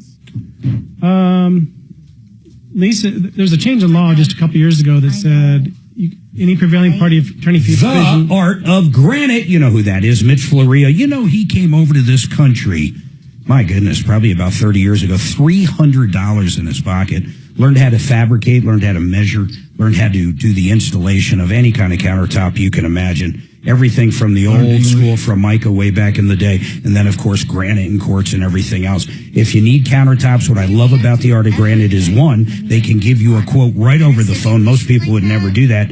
And two, their pricing is unbelievable. Check them out at theartofgranite.com, theartofgranite.com. John Fuller, Fuller Law, he was my personal injury attorney when Suzanne and I got T-bone coming back from Sam's Club. Every airbag went off in the car. She had a broken nose, some back problems. He guided us through the entire case, and he maximized it. What I mean by that is he got us the policy limits that she had. It was a woman that hit us. Every single nickel she had in insurance we got, and on top of that, he negotiated down all the hospital bills and stuff to put more money in our pocket. That's the way you do it. You're going to love John Fuller, 303-597-4500. John Fuller, 303-597-4500. Number, do you have it? I got that phone number right, didn't I? Suzanne? What? 597-4500? 597-4500? Yeah, it's it. Personal injury. I got it. I'll tell you, one of my ex-girlfriends had surgery. The bill was $72,000. She had Kaiser insurance. Kaiser wound up paying St. Joe's $12,000 for her bill. That $60,000 just disappeared, like it didn't exist. It was the craziest thing. I mean, that's what happens with these hospital bills. There's so much padding in it that no one can understand, what the bill really, what they'll settle for. That's exactly, when I just said that in that commercial for Fuller, that's exactly what he did. I would love some coffee. 3. I used to tell my patients if they were paying, you go to the business office and you say, what is United Healthcare paying for this? And that's what I want to pay. Yeah, I know, but my God, it doesn't work that way. A lot of times you can bargain with them if you don't have insurance. So Addie she got rear-ended on 25. That's our daughter. Yeah. And car was totaled, and she had $33,000. We went to the ER. They did a MRI and x-rays, and that was it. No ambulance. We drove there. $33,000. $33,000. That was crazy. Well, by the time it was all said and done, though, we get the settlement. The other insurance company had paid out $50,000, whatever limit they had. We got the limit. And then John went and got that $33,000. This is the most insane thing ever. But it's normal. In fact, it's still high, but it's normal. Down to like $9,000. Yeah. So it went from 33 to 9. That's my point. It disappears into thin air. But that's the part about personal injury people don't get, because you get to collect the 33. So you get the 33, then you negotiate it down to 9, and you get to keep the spread. I didn't realize that. That's the part where a good attorney makes you money on the personal injury side. Right. So think about that. Well, I know they will settle for cash settlements. And then if you have MedPay will go right towards that. If you had the $10,000 in MedPay, and then you'd collect that full 33, and then the attorney gets whatever 30% or whatever it is. Did you ever do any personal injury? No. Those kind of people just specialize in that area. Oh, God, yeah, they do. Yeah. Mochi. At one point, I was thinking about that. Just going to law school and becoming with an MD and Oh, both. Yeah. There's a guy in town that does that. Ramos. Yeah. Ramos Law. I told Addie that, too. So she'll pass the bar this year. And I said, well, you need to hop back in and get your MD. And then you can go up against a guy on TV. It's much harder to get into medical school these days than it was when I applied. She's going to, Brad, our daughter's going to be the youngest, if she passes the bar, which I'm sure she will, to pass the bar coming out of Wyoming, period. Oh, okay. That's nuts, isn't it? 22. Probably a shortage of attorneys in that state, right? What's that? Probably a shortage of attorneys in that state. She's going to practice here.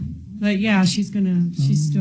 Well, it's good to have a license there because Yeah. you can't practice. You can't do anything as an attorney in Wyoming unless you're licensed there. Yeah, so They're it's very going to protected. cost like $500, and she'll have it there. Then when she passes the bar, she'll be here and there. Nice. But I guess even the people that just practice there take the bar here. 10 seconds.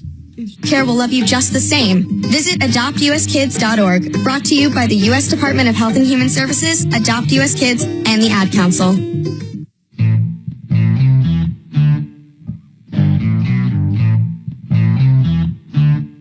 All right, Frank Duran, the real estate man. I talked to Frank last night. He is a great guy, absolutely a great guy. I'm going to keep it somewhat confidential what we talked about, but he is one of the nicest guys I've ever met. He's incredible.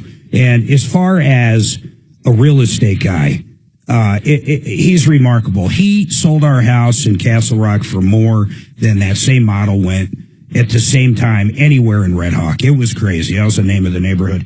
And then when he negotiated our new house, he made a unbelievable offer, and he came up with it, how we could save a ton of money, and it worked. I mean, the bottom line was we made a cash offer, and we did it quick, and only gave him like 24 hours to think about it, the whole bit. I mean, but he came up with that game plan, and I'll be danged it worked. It simply worked, and it was the best. FrankDuranHomes.com. So I do want to ask our attorney in studio, Brad O'Brien. Brad, I mean, I do look at that as a shakedown no matter what. It doesn't matter. We're not going back to Tiffany. But it's so unfortunate there. I mean, I have no idea what you do in a circumstance like that. I guess you end up hiring an attorney and you fight. But if she doesn't even have a clause in that lease, and we're going to look at that lease later, for attorney's fees to the winning party, I mean, God, I mean, it could cost $25,000, $50,000 and she did nothing wrong. It literally could end up that way. Yeah, it's really a business decision that anybody has to think about before they get into a court case, and you have to think about what are your chances of winning? If you win, how much can you win? If you lose, how much can you lose? What are the attorney fees to get that win? Is it worth it? If you were going to spend $5,000 on attorney fees to win like 25, maybe that's a good deal. Yeah, maybe. Good bet. But if you're going to spend 25 to win 5, that's ridiculous. Don't you hate the fact though, like these kind of shakedowns? I mean, really, remember the one, I think you were involved with it for a little bit. I'm not going to get into names or anything, but, the guy's wife died and someone bought the house and he had like a camera in the house. This is the craziest story ever. So he actually, don't ask me why he had a camera in his ex-wife's house, but she knew about it. And he was an attorney and he moved out of state, older guy. And I think he was actually disbarred at one point from Colorado. But the bottom line was, he bought the house, and this attorney basically made it to where they didn't get to move into that house for like a year. You know which one I'm talking about? I do. I mean, to me, that's a shakedown. I mean, wouldn't you agree? I mean, to me, once again, frivolous is a hard word to throw out, but my God, I mean, he was saying it's my house. It was just nuts. They literally didn't have access or use of that house for a long time. In fact, I haven't talked to that caller in a while, but I mean, I don't even know if they still own the house or if they sold it, but it was so bad, I don't even think she wanted to move into it at the end, the wife. Yeah, people can use the courts to cause delays that make it tough for the other side. If the other side really needs to sell quickly and the other side starts some action that may not be very strong, but it's enough to cause a delay, that might get them a settlement that they otherwise wouldn't get. Brad, what do you think about my suggestion to make them a counter offer?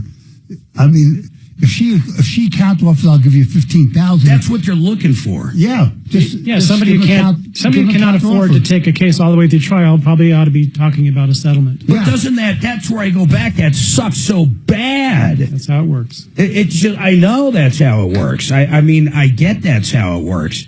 You know, there's been a few times where we've been sued and basically for saying something, and it has got thrown out. We call it a slap suit because they're saying, oh, you know, they called me a scumbag or whatever it happens to be. And the bottom line is it just comes down to opinion. And in a slap suit, when it gets tossed out, you can get attorney's fees. In fact, one time, someone brought a lawsuit against Tom. Oh, this was crazy. Not only did the judge throw it out, but he got attorney's fees that he had to pay. And he ended up with the woman's condo. She sued him. It was frivolous, basically. It was a slap suit. There was no merit behind it. The judge, not only, and this is when it got to court, it was in court. The judge threw the thing out, granted attorney's fees. She didn't have the money. She had basically an attorney friend that was working for her, didn't have the money, and he foreclosed on her condo eventually. I mean, think about that. It's crazy, but in a case like this, I mean, you're right, Brad. It's an economic decision. Would you or Brad explain what a slap suit is? Well, it's basically, technically in Colorado, there really isn't a slap suit. It's something with very little merit. In other words, you sue me for giving my opinion on the air. There's one. I'm not going to get into what that particular one was about. I'll tell you one that was close. Okay, you want to hear one? A couple of years ago. Actually, was it during COVID with the dance studio? Right. Yeah, I believe so. It was. This one was a big one. People that had been listening to the show for a while. Brad, you probably don't know this, but so we did a show. This woman calls up and says, hey, they're discriminating. This dance studio is discriminating against my kids. And her kids were, I believe, transgender, and they're discriminating. Or the kids were gay. I forget. Transgender, gay, something like that. And first of all, just on the face of it, it sounds crazy because when you think of a dance studio, you don't think that would be an issue whatsoever. Dragon, you were in that phone call. You don't even know this part. When they sued us, do you remember the dance studio? Yeah, something about the daughter being not. Yes, it was years ago. The conversation. You probably don't even know we got sued on that. We don't tell people when we get sued. We literally got sued on that. It was crazy. I mean, it was absolutely nuts. But I'm going back what a slap suit is, Doc. So they were saying we ran him out of business. They said because of this radio show and this woman calling that we ran him out of business, literally ran him out of business. The dance studio closed up. Well, a couple things. One, the reason it did close up, and it did close up, had nothing to do with us. It had to do with COVID. COVID closed them up. It was during COVID. Literally, they couldn't have a dance studio. So it had nothing to do with us in the phone call. But they threatened to shake us down. Doc, they wanted, I think, $50,000. And we're like, there's no way. We didn't do anything. We can have an opinion. In fact, if you listen to it, remember how Donald Trump said a perfect call? Remember the perfect call he made? We had a perfect call. It was 100% a perfect call. And we knew the attorneys, they weren't even attorneys that deal with this stuff, Dimitri. It was like, I don't even remember, like a family law attorney or something. Had nothing to do with this kind of thing. Slander. It had nothing to do with it. So they try to shake us down for 50, then it went down to 25. And then finally we just said, we had our attorney say, you know what, just sue us. We're done. We're going to do it. And basically he told her, and what's going to happen is you're going to walk into court and we're going to end up getting our attorney's fees and we're going to take every single thing you have. I'm going to take your house, your car, anything you have, and that's our stance. That was our response, basically. They didn't file the suit, but they kept threatening to, and our attorney basically wrote him a letter saying that's exactly what we're going to do. We would absolutely love for you to sue us, and we're going to take every damn cent you have. And they never filed the case and went away. But they tried to do it. That's what basically a slap suit is. In Colorado, there's technically not a slap suit. In some states there are. But it's exactly what I think that those tenants are doing to her. But the problem is, We had the money, of course, to hire an attorney, and we have the money to go through with it. Most people aren't going to have that kind of dough like that poor Tiffany. So a slap suit is just, you're shaking someone down. Okay. Does that happen in real estate? I mean, really, Brad? I mean, does that happen a lot or no? Well, a slap suit is a lawsuit with little or no merit that's done to chill discussion or chill the negative publicity that somebody might, basically to quiet them down. Yeah. So. Yeah, I mean, but it's just nuts to me. I think back on that dance studio, and I just want to, I don't know, but it was a shakedown. And, you know, we just have the means to stand up to it. But that one I was talking about with Tom, you know, Tom's been sued personally quite a bit over the years, and he's won every case. Never lost a case. Never lost a case. And most of the time, the other person ends up in really, really bad situation. I got to take a break. Dennis, I'll come to you, and whoever's on line 2, 303-713-8255. That one was so crazy. I was so mad at her. I wanted her to sue us at that point because I wanted to take everything she owned. I could not believe this woman said we were the reason she went out of business. No problem. Because one of her people called us. Just hang on for me, and we'll be with you momentarily, okay? So there's something called a molar pregnancy, where it's basically a cancer of the placenta. And it can spread very easily to the lungs. But you can do a blood test to see if this chemical is going up or down. So you had to do a D&C to get the tissue out of the uterus, 15-year-old kid. So we did thing, and we said, well, in order to find out if it's spread, we have your baseline value. You need to come back in 2 weeks to see if it should go from, let's say, 100 down to almost 0 in 2 weeks. She didn't come back for the appointment. I called her mother. Nothing happened. I called her work. I sent her a registered letter. She wanted to sue me for harassment. Okay, hold on, guys. Because I was trying to save her daughter's Retirement Planning Center of the Rockies. You know, there's a lot of different options you have when you start thinking about retirement. I'm sure you've had a 401k or an IRA, some form of retirement, or you've just been building equity in your house and maybe it's paid off and that's your retirement, or you have a bunch of things you can put together and that's your retirement. These guys help you do that. They help you put the entire package of retirement together. They're going to talk to you about cash flow, how much you need, where should you take from it first. They're going to talk about tax ramifications on different things. They're going to talk about different investments. Maybe you shouldn't be in the stock market anymore, and an annuity might be good for you. Maybe an annuity and in the stock market and own some property. They're going to go over every aspect of retirement. And then, of course, the legacy. Who do you want to leave everything to? They can help you with Social Security. They can optimize all your benefits. They can talk about long-term care, estate planning. These are the guys. I want you to give them a call. Of course, free consultation. You talk to them, and then hopefully you love them, and I'm sure you will. rpcenter.com. That's rpcenter.com. 888heating.com. Garrett and the gang, these guys are great. They have high efficiency heat pump air conditioners. They have great furnaces. We're talking 95, 96%. Their pricing is remarkable. But what I really love about them is if something's broke, they'll come out and give you an estimate to fix it. They're not going to just try to cram a new one down your throat. If the blower broke, they'll say, okay, that's $500 or whatever it is, and fix it. 888heating.com. Good, honest people right here. 888heating.com.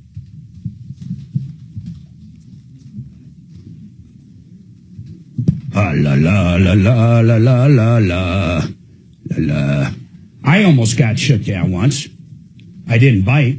Let's hear it. Oh, I remember that. What were You're they talking alleging? about the DirecTV stuff. Yep, DirecTV. Oh, back in your very old days. Very one old was days. scaring Mark. Programming blue boxes. An attorney went through CenturyLink and they sued me as a John Doe. Yeah, this was not for programming. No, not for programming. It was for downloading. Here's what they claimed, that I downloaded a movie on the internet. Yeah. So I downloaded a movie on the internet and they claimed, go ahead, Kelly. Two things. Yeah. I don't know if you, well, you do. You probably don't remember. Yeah. But they served you here Who? at iHeart, the family that was suing about the ballet. Oh, yeah, the dance thing. The dance. Oh, so they did sue. No, they served. They just served a letter. And just certified mail. No, but here's the funny thing. So somebody calls me out of Dan Caplis, and I'm like, yeah, I work on the Martino Show, and they're like, here. Yeah, that's good enough. That's service. And, so... Yeah. I didn't know. I didn't know you remembered that. I didn't know you were here at that point. Yeah. But it was just the demand letter, not the lawsuit. Yeah, so what they did is they emailed us the lawsuit. Oh, draft. Yeah, exactly. A draft copy. Yeah. Okay, yeah. That's what I do with all my lawsuits. So, but I submit a draft copy first. I do that too. Even on small claims, I've done that. I do it on every single case. So, what was the second thing? You're the best. Thank you. Yeah. Uh-oh. Suzanne? What? Szymanski's supposed to... Are you sure his isn't Fridays? This is Fridays. Are you sure? Pretty damn sure, yeah. Because it was... No, I think it's Fridays. Then that changed. I don't know if it changed, but I'm pretty sure it's Friday, and I don't think it did change. I was just making sure because... No, I appreciate it. Recognize it. It's the beginning of the month, so... I think it's Friday. I'm double checking for you. So DirecTV... March 2025. Some attorney. It had nothing to do with DirecTV. I don't... That was something else. He represented the movie company, or whoever owned Whoever had rights to this thing. And basically said, we want 10 grand or we're going to sue you in federal court. And they went to CenturyLink and got my IP address. And, they threatened. And I just didn't answer anything. Never did anything. Just ignored it. Nothing. Wow. Ignored it 100%. I figured it was phishing. If I ignored it, I'm not engaging. If I engage, but it was kind of crazy that they went to CenturyLink and got my IP address, and then what movie it was. Yeah. If it's an issue, I'll come tell you. Did you say some, Dragon? I'm sorry. No. All right. So one of the things back in the day, Napster, you could download music, all those things. If anybody ever sends a letter out on that stuff to you, the worst thing you can do is respond. Because then they know you're a human and you responded. And where you are. You just don't mess with it. Yeah. Well, they already knew where I was. I was just John Doe to them. So how it used to work back then is... was the letter addressed to you by name or to John Doe? Well, here's how they got to me. So... Or simply just enjoying the day. Social Security. Securing today and tomorrow. See what you can do online at socialsecurity.gov. U.S. taxpayer expense. All right, 303-713-8255. Off air, I was reminiscing about shakedowns. I mean, really, today's topic to me is shakedowns. I'm going to go right to the phones, but the shakedown is horrible. Anybody out there that ever receives a letter, and it's not as prominent as it used to be, but one of the letters saying, hey, you downloaded a movie, or you downloaded, back in the day it was called, wasn't it Napster? Yeah, Napster. Yeah, that was the big one, but this was a big deal about 20 years ago. Many thousands of people were getting sued all the time by RIA. Remember the Record Industry Association? Absolutely. They were going after grandmothers for hundreds of thousands of dollars because their grandkids, without the grandmother's knowledge, were downloading from Napster and everything else. And what I was telling Dimitri is that happened to me on a movie. I don't think it was that company, but it was some sleazeball attorney. And the bottom line was, you just don't answer. I knew a friend that answered, literally said, well, I didn't do it. Maybe someone was on my Wi-Fi. His answer actually incriminated him. Yeah, it did, which was crazy. And they shook him down for 10 grand. But you don't even reply. But how it typically works is, at least back in the day, and I'm saying last 15 years, they'll go to CenturyLink or they'll go to Xfinity, whoever your internet is, and they'll go there with a court order saying, hey, IP 192.168.5.8. Of course, that's a local, but I mean an actual IP address. You guys own that Class C. That's one of your IP addresses. And this court order says you must give us information on it. So then CenturyLink has to give them information on who was using that IP on their system at that time. And then it comes back to whomever they're going after. At that point, they won't release the name. So you're John Doe. So if this shady attorney's coming after you, you'll get a letter that's basically to John Doe. That's basically saying you're going to pay up or we're going to take you to court. And then the next thing that would happen is they might literally take you to court if they think they can win on it. But, I mean, you're right. That was a huge deal back in the But day. it sounds, Mark, like this letter that you received didn't have your name on it, or did I was John Doe. Oh, that's how it was addressed? Literally, I was, no. Don't respond to that. No, I was literally John Doe. Literally John Doe. Have you ever heard of a John Doe lawsuit, Brad O'Brien, where you don't know who the player or who the defendant is yet? I've never named somebody as John Doe, but sometimes on real estate actions, you name any and all interested parties who are not known. Yeah, I got you. So when they know it's somebody that they're going after, but they don't know the name yet, you're John Doe. And they can literally file a John Doe lawsuit. And then when they file it, they'd go back to CenturyLink and figure out exactly who you are. And then you would turn into John Doe. But it's literally a John Doe lawsuit. Hey, Dennis, what's going on with you? And by the way, 2 lines open, 303-713-8255. Pick Brad's brain. In fact, I know Dimitri's got some questions for him. But hey, Dennis, what's going on? Yeah, Mark, I think you answered one of my questions during the breaks. That's 888 Heating. I wanted to know what company you were talking about the other day. And I think that's the one where you say they come out and they'll do repairs and they don't always try to talk you into a new furnace. Yeah, how old's your furnace? I do have a few questions for you. Well, it's 20 years old, but it's really a good furnace, and I heated for several years with wood, so I didn't even use the furnace that much. So it doesn't have a lot of hours on it, if you will. What's wrong with it? Simply doesn't turn on? No, there's nothing wrong right now. I like to have backup numbers in my phone in case something does go wrong. Hey, Dennis, I'm going to tell you something, man. You've never called 888 before, have you? No, I've never called any heating company. Listen, what area are you in, just roughly? Up north. Yeah, where? North Denver? Martin area. Okay, listen, check it out, man. Call them up, say you want the Troubleshooter Special, okay? Okay. $45. They're going to come out to that furnace. It's running right now. It works good, right? Oh, it works fine. They're going to, listen, they're going to tear it apart. They're going to get all the dirt out of it. They're going to clean the blower. They're going to look at the heat exchanger and make sure it's clean. They're going to basically do a tune-up, if anything. I mean, it's, technically not a tune-up because they're not really throwing any parts on it, but they're going to clean the heck out of it.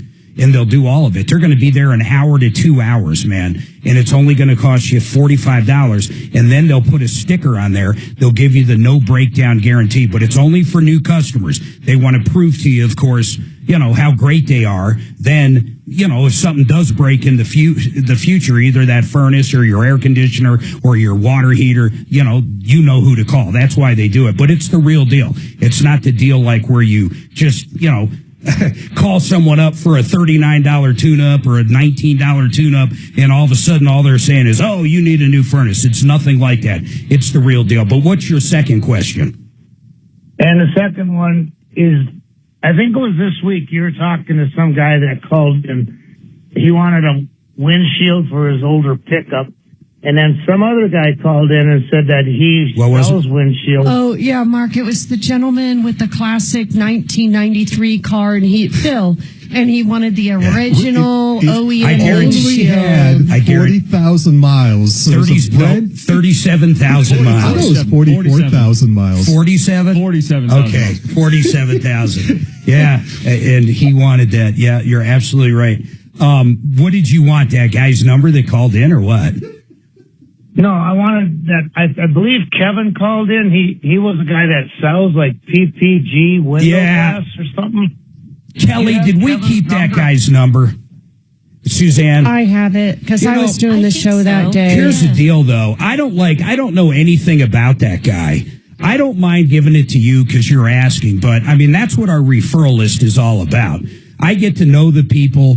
Tom gets to know the people. We background check them, and they sign a code of ethics. So I don't know anything about this guy, but he does seem legit. He seemed to know about windshields. And Suzanne, we'll give you the number off air, but really what I should do is have one of our salespeople reach out to him to get him on referral list. And that goes for any business out there. Really, that's why we can refer you. We talk to you. We get to know you. In fact, most new referral list members, Dimitri, you're kind of new to the team. I don't know if you even know this. Most of them we bring into studio. Tons of them. I mean, I work here alongside of one of our experts almost every day. Oh, every day. But I'm saying, like, if this windshield guy goes through the hoops and gets on referral list, we'll generally have him in at least the first time to introduce the audience. Oh, that would be awesome. So Dennis, hold on. We're going to give that to you off air, all right? And then Dean's got a question on a John Doe lawsuit that's very curious. Or he's got a comment. I wonder if he got hit with one of those. Everybody hang tight. We have a couple lines open. 303-713-8255. I'd love to talk to you. Waiting to hear from you. 303 Martino.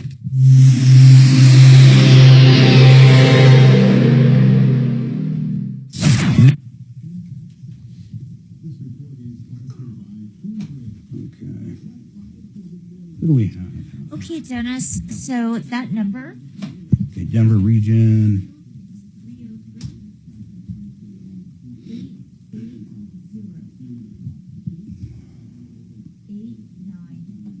Sirius XM.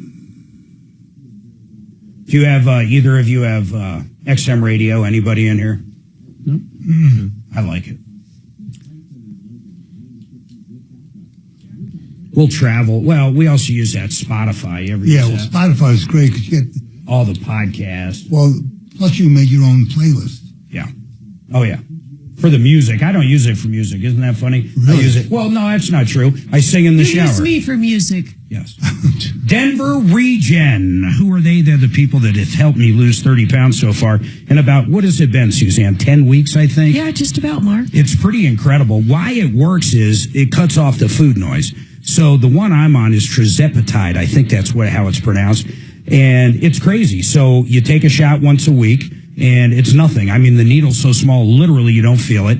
And they show you how to do it. You have the doctor's visit. They make sure it's right for you. But once you're on it, I'm telling you, the food noise is gone. It's absolutely incredible. It's the easiest way to lose weight. Usually after the holidays, November, December, that's when I used to go on basically either a fast or I'd go on a no-carb or a low-carb diet. And all I would do is think of carbs and food for about 6 weeks, 8 weeks. I would drop 20, 25 pounds from the Thanksgiving and from Christmas. But my goodness, I thought about food 24/7. Now you don't think about food. You don't feel hungry. For less than $300 a month. Less than $300 a month. Check them out at denverregen.com. That's denverregen.com. denverregen.com.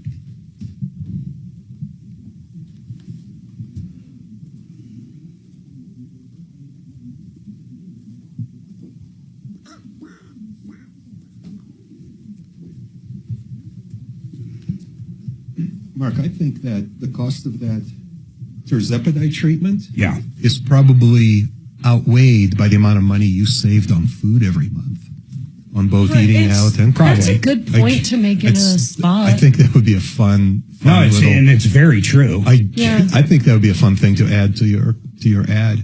What drives me nuts is really, like last night I had, I think 3 chicken wings, and you're talking the drumettes. Yeah. I mean, I had 3 of those. And then I had a little mini pizza, but I just ate the sausage and pepperoni off of it. I didn't even eat the cheese, right? I ate some of the cheese. I just wasn't hungry. I didn't eat all day. Yeah. And you guys go out to eat all the time, right? Pretty much, yeah. So I guarantee you're probably making money on this. I think you're making money on this treatment. Thank God I'm making money. That's like Suzanne when something's on sale. I saved you $100. No, but in this case, it's really true. You can't save unless you spend, right? Yeah. I'm going to start making money when I go shopping. Exactly.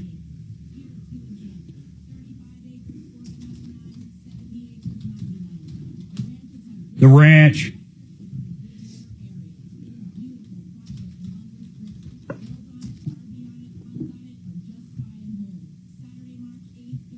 All right, is yours tirzepatide as well? Or are you doing those? The T one. Yeah, gotcha. There's this much in the vial. Oh, here's one of the, curious enough, one of the main reasons for a John Doe lawsuit is exactly what I was saying. The defendant is unknown, but this one's interesting. If you don't know who it is and the statute of limitations is coming up, you can file the John Doe lawsuit to keep the statute from expiring. Yeah. That's pretty cool. Yeah. That's pretty nice. That is pretty cool. So I calculated what the price per gallon of tirzepatide is. In my case, $8 million. 567,000 per gallon. Per gallon? Yeah, because I just, there was 1.2 cc's in the vial. Mine's even more expensive. Mark's is a little tiny little vial. But it's not a full vial. Not even close. It's like this much. There was less than a quarter inch in my Mine vial. was 3 months in my vial. Okay. What's yours? 2 months. 2 months. And it's like this. There's 1.2 million. So mine went It's just a couple of mLs, 15, right? then 25. 1.2. Yeah. 1.2 milliliters. And see, I don't have any cholesterol or any blood issues. I mean, nothing. A1C, everything's great. So I'll be curious being on this. Your A1C will decline. Well, yeah, but I mean, it's already. Even though it doesn't need to. But you think it still will? Yeah, I guarantee it will. Okay. But That's what it does. There's no point checking it if it's already low. Yeah, it reduces. Well, no. The only reason I check it is I go in for my physical once a year. Oh, once a year it's okay, right? I'm getting way better sleep because Yeah. he's not snoring anymore. Nice. Congratulations. Oh, yeah, you're on a CPAP. Who? I thought you were. No.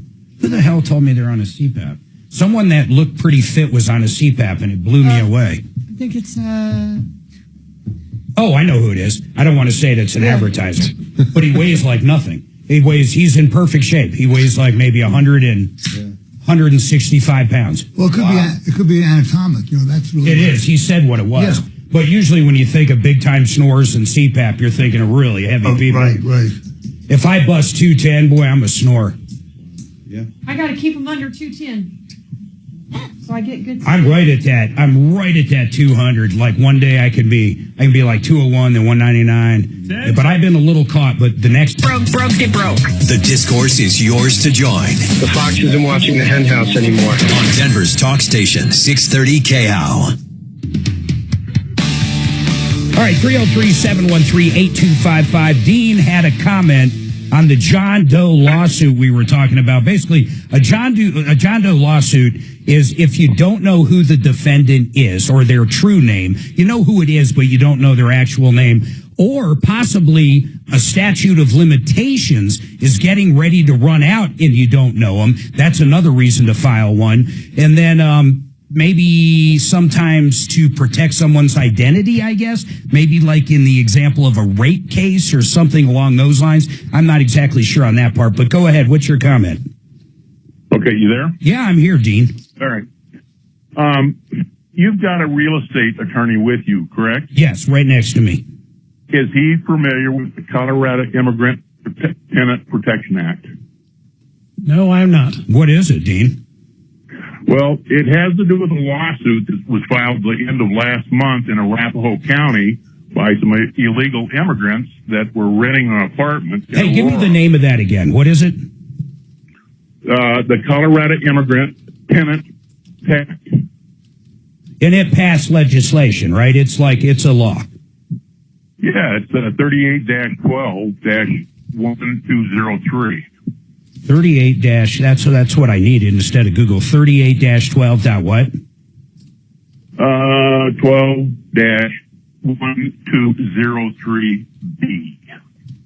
All right, I'm going to look it up. Keep going. So go ahead. Give us the information. All right. So, and I don't know anybody involved in this thing other than the plaintiffs are John Doe. They're illegal immigrants that moved into an apartment building in Aurora. They got behind on the rent, and the guy that owns the apartment says, "You pay the rent, or I'm going to turn you into ICE." And they say, "You can do that."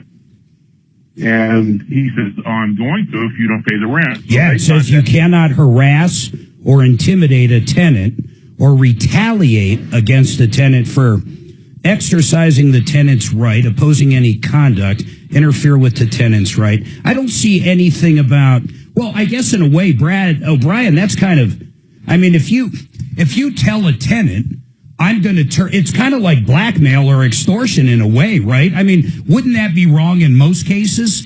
And I'll let you keep talking in a second, Dean, but I'm very curious on this. Well, so him and his wife have sued the guy that owns the apartment. Yeah. Based on that particular law. And his attorneys are the ACLU.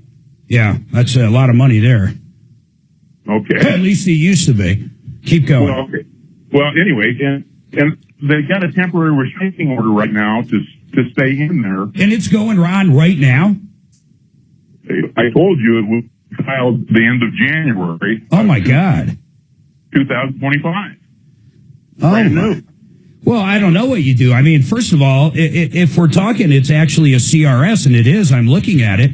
I mean, that's just what the law is right now. But, Brad, give me some opinions on this. Well, Colorado, for housing purposes, has several legally protected classes: race, color, creed, sex, disability, but also national origin has been one. And that's, I believe, separate from the statute that your caller is referencing. I've not had the occasion to use the statute on immigration. Yeah, it says bring an action to recover possession of a dwelling unit based solely or in part of an immigration or citizenship status of a tenant. So honestly, they weren't paying him, and then he threatened to turn him into ICE, and then the ACLU got involved. Yeah, and the plaintiffs are John Doe and Jane Doe. Yeah. Yeah, that's because that's true. That's exactly why they use it. What an interesting comment on what we were talking about, Dean. That really is to bring in that John Doe in that fashion. Hey, I appreciate that call, man. That gives me food for thought. I don't know what to think of that. I don't think it's right. Well, if you're not getting paid, it sucks. Let's just do that. But there's legal ways to go about it, right, Brad? But how do you look at that? And I'll ask you after the break, but what I want you to think about, Brad, is like, if it's outside the immigration, I get, hey, if you don't pay me, I'm going to call ICE to try to squeeze them so you get paid as a landlord. But that could be, I can call your job and tell your boss you're a drunk and maybe he'll fire you. I mean, there's different ways you could kind of blackmail people.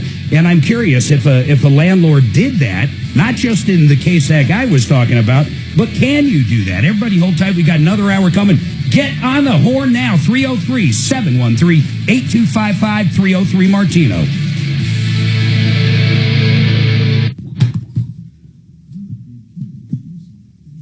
Wait, can you imagine fighting the ACLU, though? Oh! Their unlimited budget? Unlimited. Totally unlimited, yeah, I mean, it's nuts, man.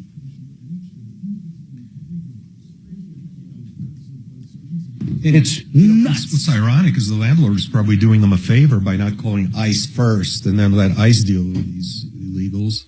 That is interesting, though, but I don't know. I mean, would the landlord get in trouble for that, Yeah, Brad? I just read They violate the statute? the remedies. Yeah, but so what happens? So I didn't read it. So basically, is it saying if I threaten to call ICE on Just you, threatening. what happens to me? Oh, so there are four main remedies: compensatory damages for injury or loss suffered, a civil penalty in the amount not to exceed $2,000 per violation payable to the tenant, and a fee shifting provision, costs including reasonable attorney fees. Oh my God! Yeah, so the legals are going to make some money.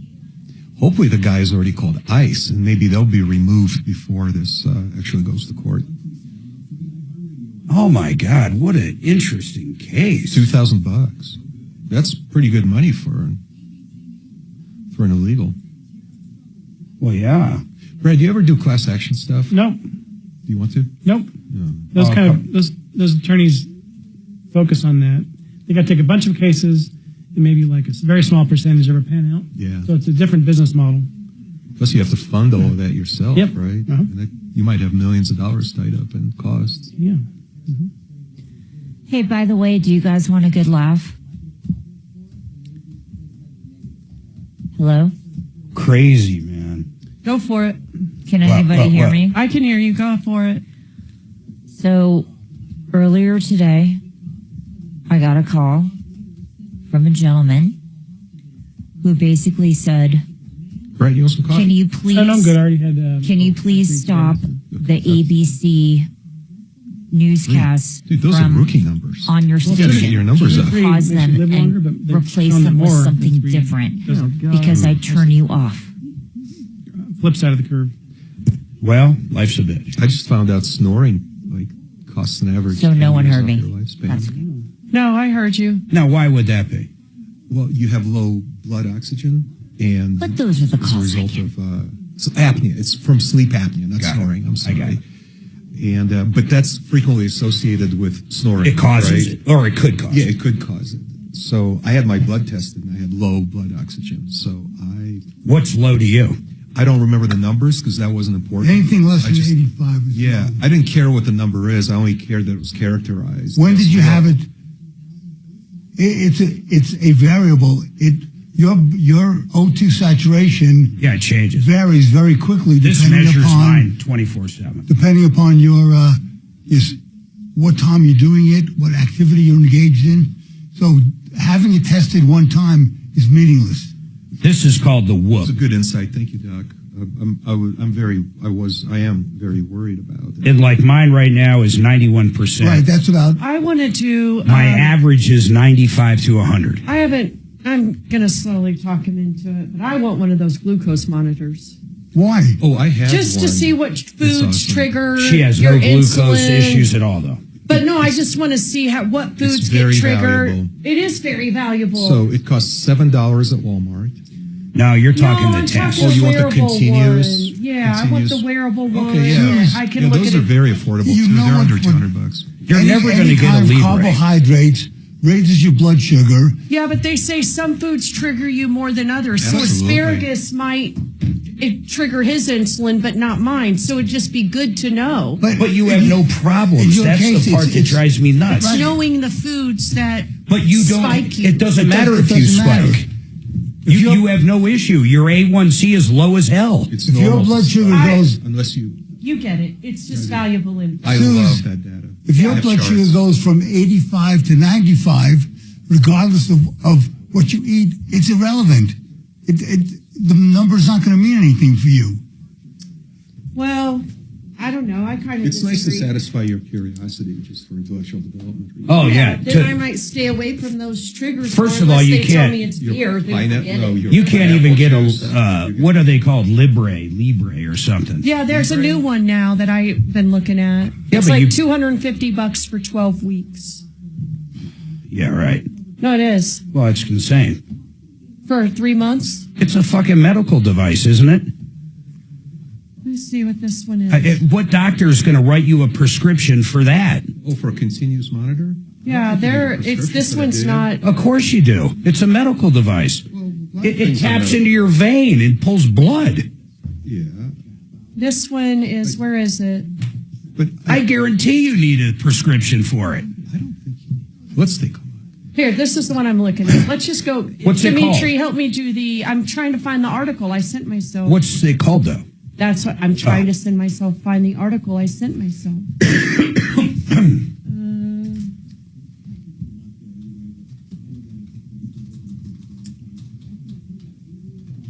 I could have sworn I saw. I forget it on which sale. one I sent it to. Oh, here it is.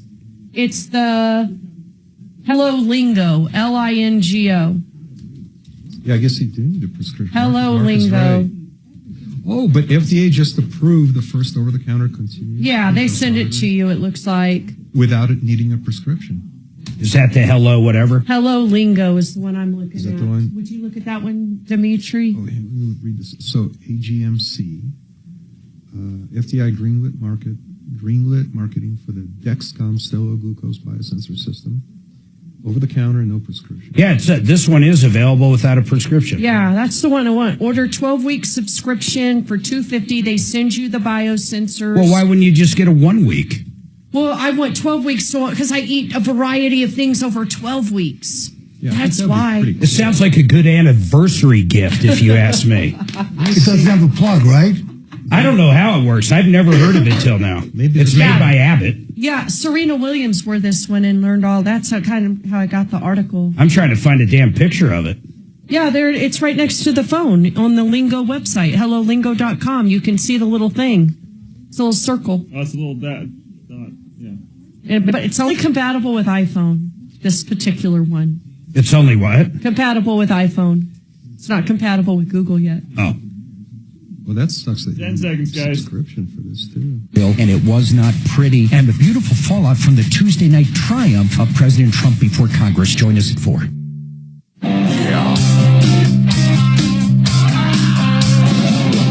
Ripped off, bad news. You need advice so you don't have to lose. We'll come running just as fast as we can. Troubleshooter's gonna help the common man. This is the Troubleshooter Show. Now, Tom Martino. Welcome to the only show of its kind. We're here to solve your problem, answer your questions, take your complaints, educate you, make your life a little bit better. We got a great group of people at referrallist.com, by the way, and they're just great people. They help us solve problems. In fact, over $300 million. $300 million in cash, merchandise, exchanges, refund services over a long period of time, over 40 years. If you have a problem, we want to hear from you. We want to recoup your money. Got lines open, 303-713-8255, 303-713-8255, or you can always email us at help@troubleshooter.com. Now, let's talk to Brad O'Brien, our guest today.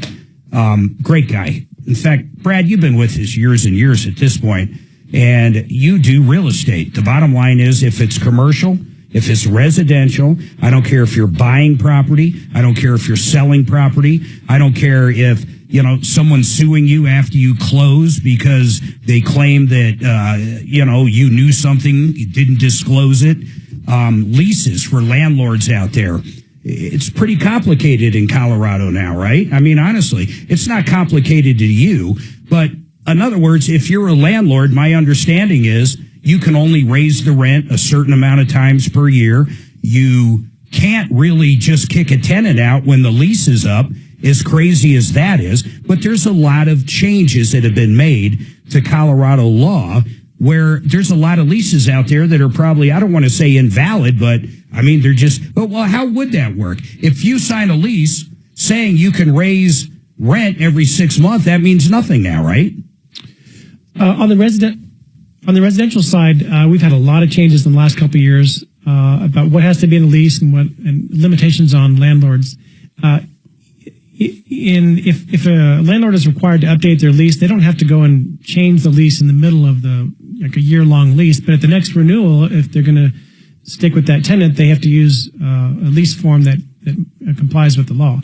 But let me ask you on that though. So let's say I have a lease that doesn't comply with the law, but they already signed it.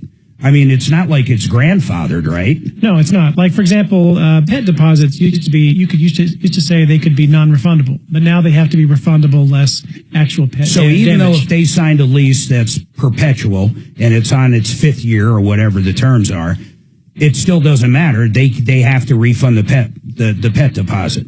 Right. If there's a lease provision in an existing lease that says non-refundable pet deposit, that is no longer enforceable. But if there's things that are not enforceable, is different than making it invalid. So it's not necessarily the other provisions in there would become invalid because some are, right? I mean, it's still in the framework of a lease, and the things that you can do, it still covers. Well, I think invalid probably means the same thing or equivalent to enforceable. Okay. Unenforceable. But there is one thing on prevailing party attorney fee provisions where now it used to be a one-sided provision where it says if the landlord collects, they can get their attorney fees when they win. Oh, but the tenant couldn't. Yeah, but now the change in law says that is no longer enforceable and it's void unless it's a two-way attorney fee provision that either side prevails, they get the fees paid by the loser. I actually think that's fair. I mean, regardless I agree. Yeah, it's kind of interesting that it was the other way before, but still, as a tenant, you didn't have to sign it. I mean, really, you could have negotiated that at the time. I mean, that would be the smart thing to do. Although, most people aren't going to negotiate with an apartment complex. Right. It's hard to find housing and good housing that's at a good rate, so people will But no matter what, if I'm a tenant, I mean, let's just talk commercial property, then you look at a lot of those leases. If I am going to be someone's tenant, anytime I have done a commercial lease, and I have done probably 20 of them, I have the attorney look it over, okay? This is going back in my day. His name was Michael Kupes, great guy. So Kupes would go over the lease, and then we would enter into negotiations, whatever they were. It might say, for example, that they can increase it in the second year X amount, or it might say, it could say anything. It doesn't matter. We would negotiate. But you're right. When it comes to consumer or residential, yeah, apartment complexes aren't going to do really anything, are they? I mean, it's just not heard of. I mean, they might, but I doubt it. Yeah, I think on the commercial side, both sides should have an attorney look at leases, because they're the dollars that are at risk are much higher, and there's more things that could be a cost that you wouldn't think of on the commercial side. Yeah, and the other thing that we got to the point where, our cash flow was good enough to where we didn't have to have personal guarantees on stuff. That's another big one. If you're a tenant, I mean, it depends on what side of the table you're on, but if you're a landlord, you're going to want a personal guarantee in most circumstances. I mean, if you're leasing your building to Walmart or Microsoft, you're probably not going to care whatsoever, nor would you ever get a personal. But if you're renting to Joe Blow that's, opening up an automotive shop, you're probably going to want a personal, right? Yeah, if you're leasing to if you're a commercial a landlord, and you're leasing to a credit rated tenant, like a company that's on the stock market. Yeah, sure. You're looking to the credit rating of that tenant.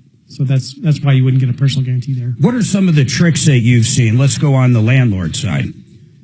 We're a landlord, and let's just talk commercial. You do a ton of commercial. I do. So let's talk some of the tricks. Like back in the day when I had computer stores, I would find a location, generally in a strip mall. I liked it next to a King Soopers, and I'd figure out who the landlord was, and then I'd engage in a conversation. So what kind of things can the landlord do to protect themselves? So right now you're on the landlord side. So something that most people aren't going to think about in a commercial lease for a box like that, for like a Radio Shack size strip mall thing. Well, they always negotiate what expenses for maintenance and repairs are included in the rent. If there's a base rent, does that include real estate taxes? Who's going to pay that bill? Is there a cap on year-over-year increases? So on the tenant side, though, or I'm sorry, on the landlord side, you would probably want to write it up like, your rent's $5,000 a month or whatever it is, and then you break down. But they're going to pay for this, and this. Cam charges, they're going to pay whatever, triple net, whatever it is.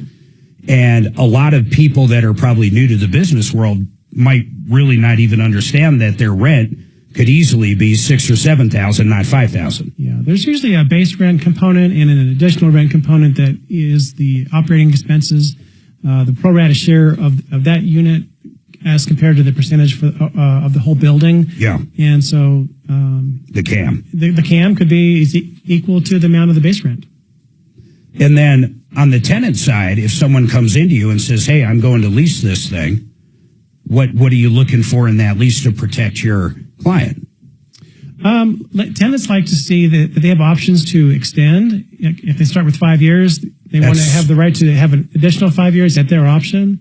And then they want to lock down what's the rate going to be for those 5 years. Is it going to be based on the market rate at the time, which is really wide open, or is it going to be based off of an increase from the last year or the first term? Yeah, and if you think about that, if you run a business and it's successful, and man, they'd really have you by the kahunas at the end of that 5 years. Let's say it's a restaurant.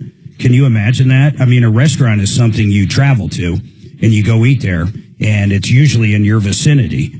And what happens is that 5 years comes up, you don't have any options. Even if the price goes up, you negotiated that.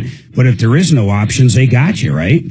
Right. I mean, really, and moving a restaurant is generally a failure. Do you rent anything, Dimitri?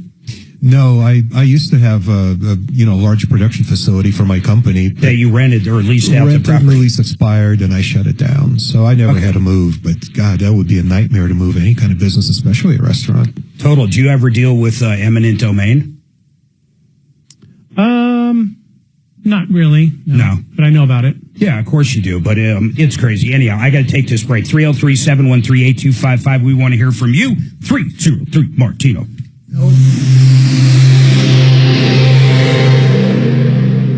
Cole decision where the eminent domain. The eminent domain where they allowed private enterprise to use eminent domain to build a shopping center that never got built. Okay. His mic wasn't even on. It was still on the breath. Oh, who do I got? You got to talk. Fuller and Cambridge.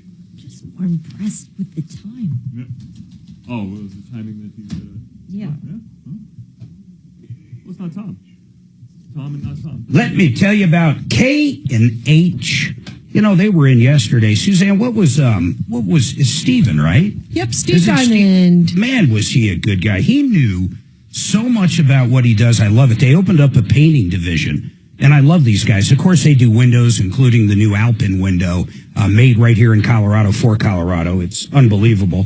And they have other lines, of course, and they do some remodeling inside. They do some showers or, where you can turn the tub into a shower. But over 68 years ago, 1956, K&H was born. And here we are, 2025, still going strong. But now they have a painting division. So they have a special. It's good to the end of the week only. They will do 2 rooms inside. 2 rooms, you get 1 free. That's everything, the paint, everything. 2 rooms, get 1 free. And then the exterior of your house, if you've been putting it off, it's good paint too. We're talking Sherwin-Williams, we're talking the good stuff.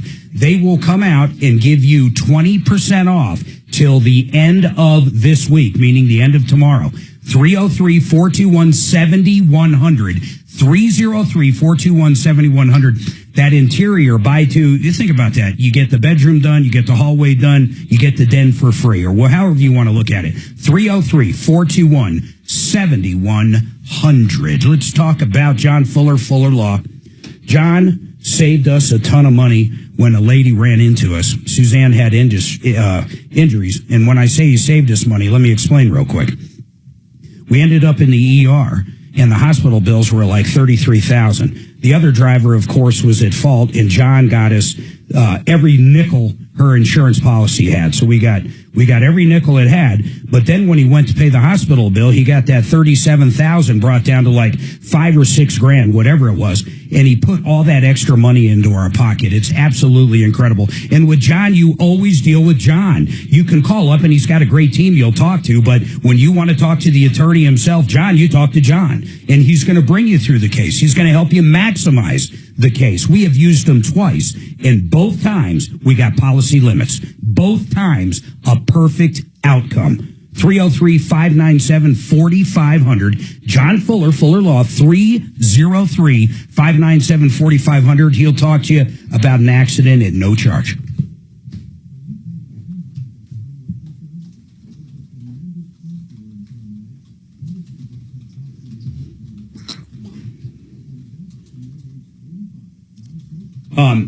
You got some questions lined up, Mr. Dimitri? Yep, I got some stump the big time lawyer questions.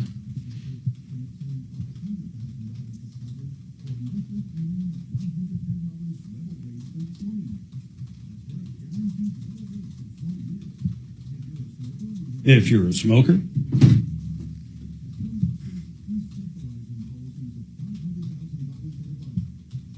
You do stuff, you don't do any kind of like He-Man. Me? Agreements and stuff. No. That would be, I would refer that out to a business law attorney. Yeah, definitely. Corporations type of attorney.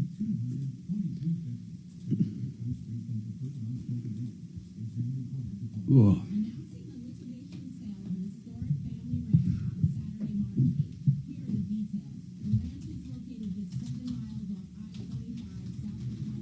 I like educating. What do you think? Like, I'm gonna be asking this, and then he's got questions, Brad. But like,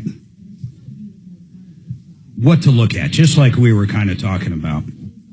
I'll tell you one of the worst contracts I've ever looked at. Worst one. Home builder contract. It's unlike any other freaking real estate contract I've seen. They're horrible. Oh yeah. There's like almost no out. You got to review each one of those. Yeah. They're in it. Yeah, you're right. They're all so different. It's crazy. And then, we were young and dumb, and we had to go with their financing. And then this is way back in the 90s. You go with their financing, you get the free upgraded cabinets or whatever the sham was back then. And then you get to closing and you find out that their interest rate is 2 points higher than anybody else in the world. at closing you find that out? Well, no, before closing, but we never thought of it. Oh. When I finally checked other rates, and then you're like, well, I mean, over a certain amount of time, this is insane money. Well, then your only other option at that point is you pay for all the upgrades, which is an insane amount of money. And it's too late now. And you can't even get out of the deal. So we fell into that. First-time home buyers, I mean, God, that'll be a good one. First-time home buyers. What should they be? Because we didn't know anything. We bought from, who was our first house? Who made it? It wasn't what the hell was the name of the first home we bought? In Clark Farms. Homes? U.S. Homes. You guys remember them? Yeah, that used to be a huge company. And then they sold to Lennar, and our second home was Lennar.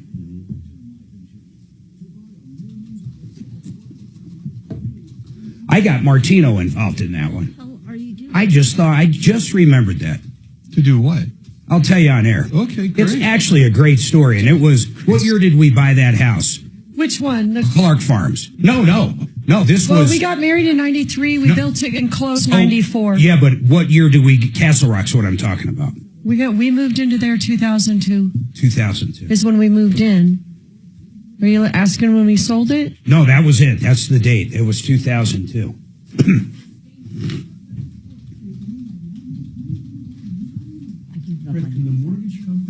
Is the mortgage company allowed to prevent you from refinancing for a certain initial period? Like, can they make you stick with them for like 4 years or something? No, there's no prepay penalty. Is that actually legal? No. It's not. Well, they would enforce that with the prepay penalty, and prepay penalties are illegal. They are in Colorado. Did you say legal or illegal? Illegal. Oh, okay. Unlawful. Yeah, that's why car dealerships. These are great questions for on air because most people have no idea about this stuff. The education is just so good for people. 10 seconds. Wealth, K-House Studios. Trajan Wealth, your trusted local fiduciary advisors. TrajanWealth.com. All right, 303-713-8255, 303 Martino. You know, during the breaks, we talk on YouTube a lot. I love giving information out, and I'll go to that phone in a second. But, you know, I think the main part of this show is the educational value, no matter what. Helping people recouping money is what I love to my heart. But I was thinking back on a situation I had, and we have a real estate attorney in with us, Brad O'Brien. And Brad, so this was like 2001. Suzanne and I sold our house in Clark Farms in Parker, and we bought a new house in Castle Rock from Lennar.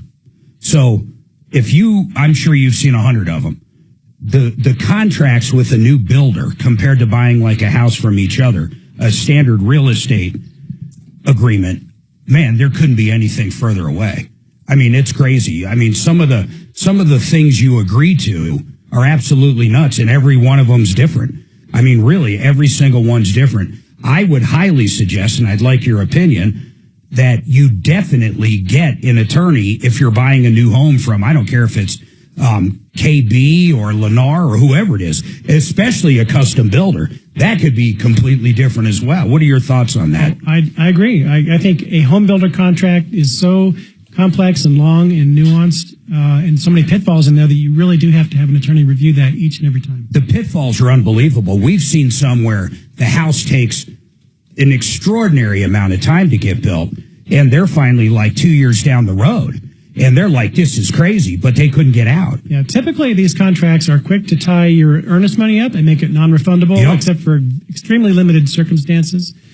But they also, and a lot of them will actually let the builder out with no issue. So in other words, you think the earnest money, you're protected. They could get more. I've seen them, and tell me if you've seen these, where if they get offered more money for the house, they can sell your house. Yeah, we saw that when right after COVID, when the lumber prices went up, then the building prices in turn went up.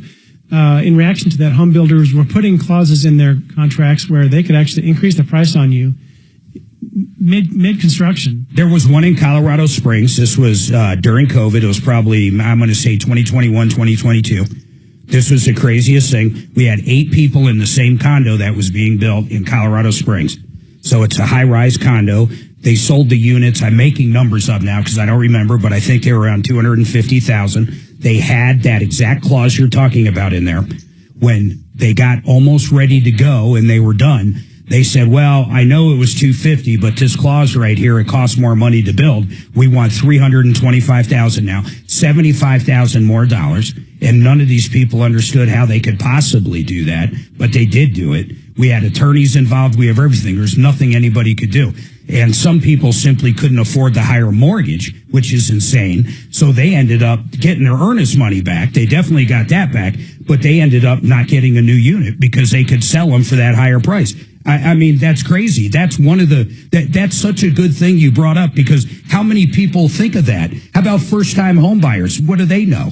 I got to give Coble props. When I bought my house during the COVID thing, yeah, they told me, they had delays because of supply chain issues. Sure. And it was horrible. They said, you can get your earnest money back, or we'll build the house at the same price, but we'll just have to wait until the supply chain issue is resolved. And they got it done for you, though. It took no problems. Well, other than the delay in the building. Yeah. But other than that, I thought they were pretty reasonable with what they offered. So they did what they're supposed to do. Brad, give advice to someone that's going to, just what we're talking about, someone that's shopping for a new house. Well, advice to a first-time home buyer would be the same for any home buyer. Get an inspection.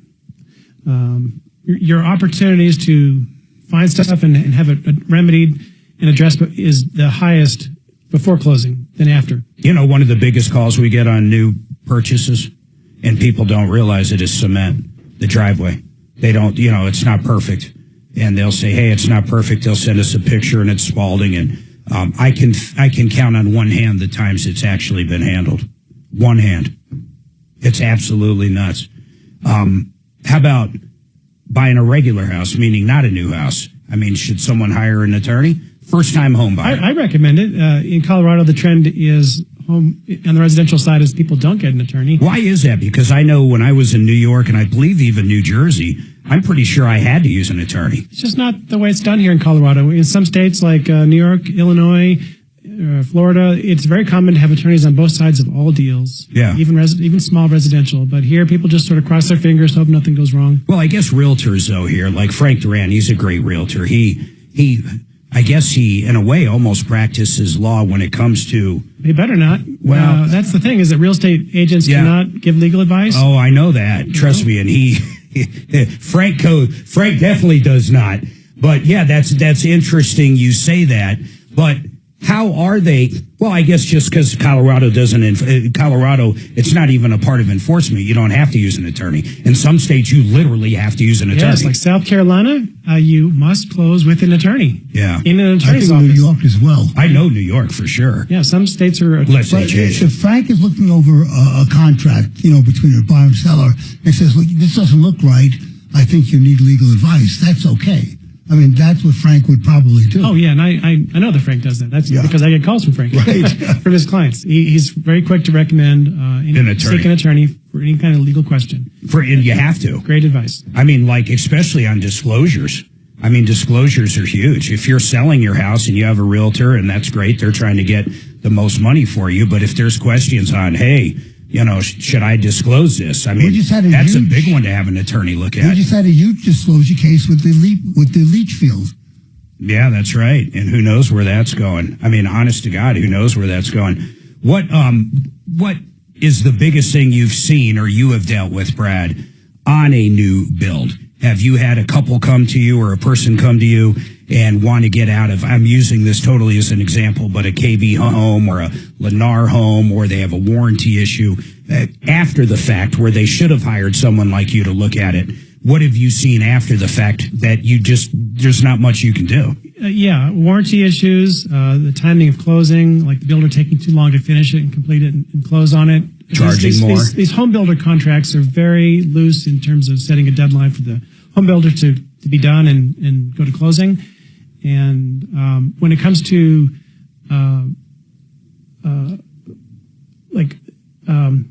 upgrades and like having a budget for whatever for things like cabinets or appliances. Yeah.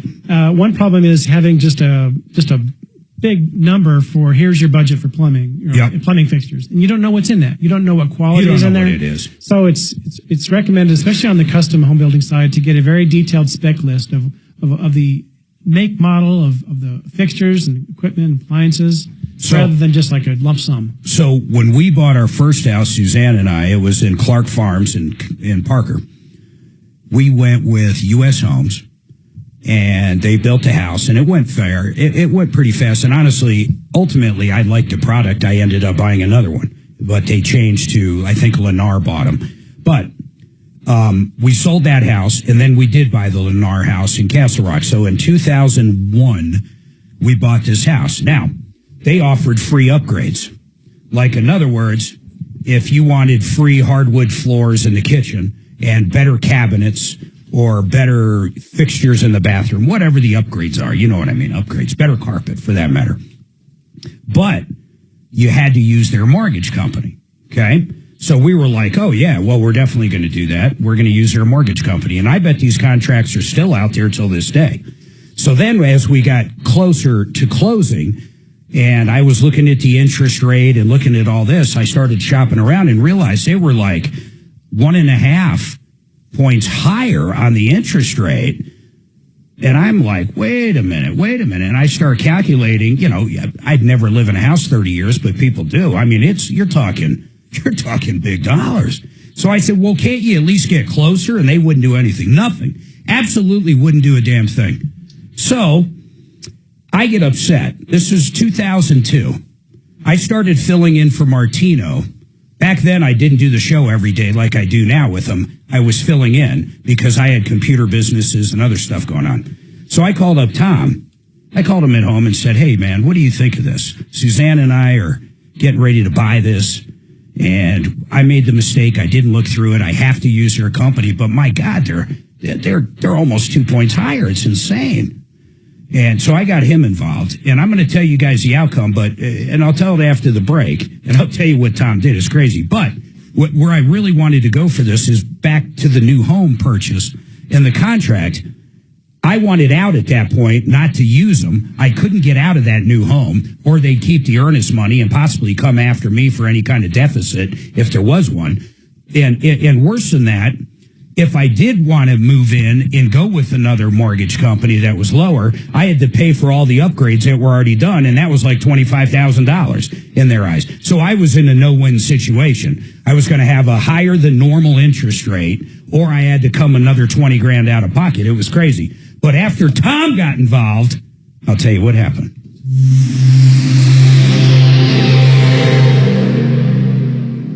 This is Denver's talk station with Michael Brown in the morning and Dan Kaplis in the afternoon. 630 KHOW, Denver. Now, Impact Traffic. This report is sponsored by Robert Half. Pretty calm traffic throughout the Denver Met. Car loan. Genesis. Hold on here.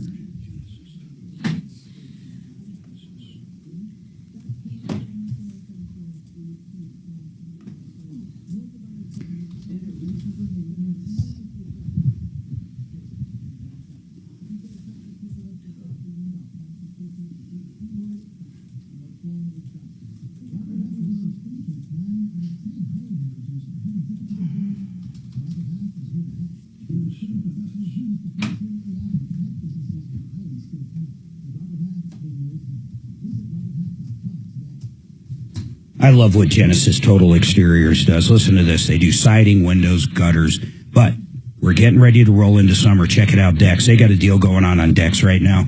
Wood's finally come down from COVID, but I think you would probably go with a synthetic. But these guys can come out, give you a bid on the most beautiful deck. How about if you already have a deck and you want to expand it, maybe further around the house? Or how about one that actually walks out from your bedroom, a different deck in a different area? They can do all of it. They do residential and commercial projects, and they're absolutely wonderful people. Mark's a good friend of ours. In fact, Suzanne and I, not that long ago, went to a Broncos game with him. We had a great time with Mark and his wife. We've had him out at our house doing all kinds of work over the years. They're great people, but right now, get on the books to get that free quote on a new deck or a gazebo or anything you want on the outside. Give Genesis a call at 303 679-8509, 303-679-8509. By the way, they do fences as well. His fence guy's incredible. They do exterior painting as well, but the fence guys he have, if you need your fence repaired or if you need a new fence, give these guys a call, 303-679-8509.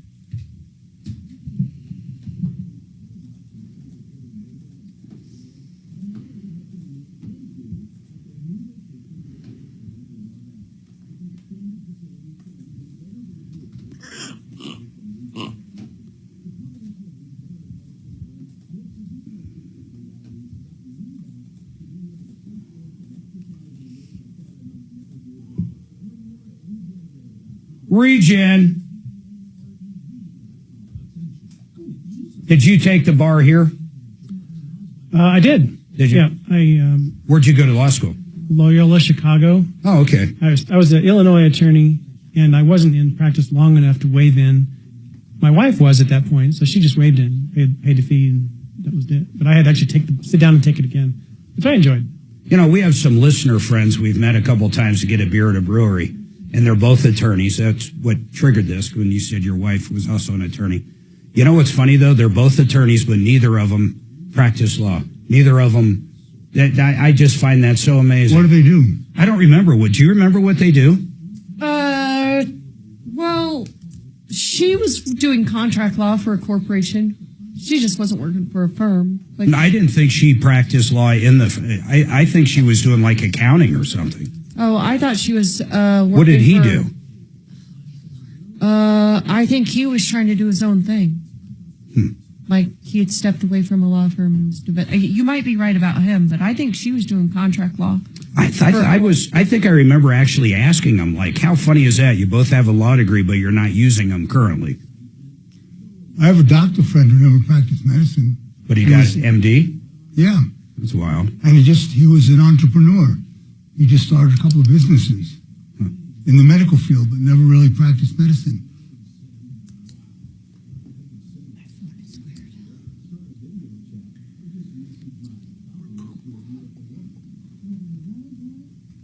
Whether you love, or just love, or love.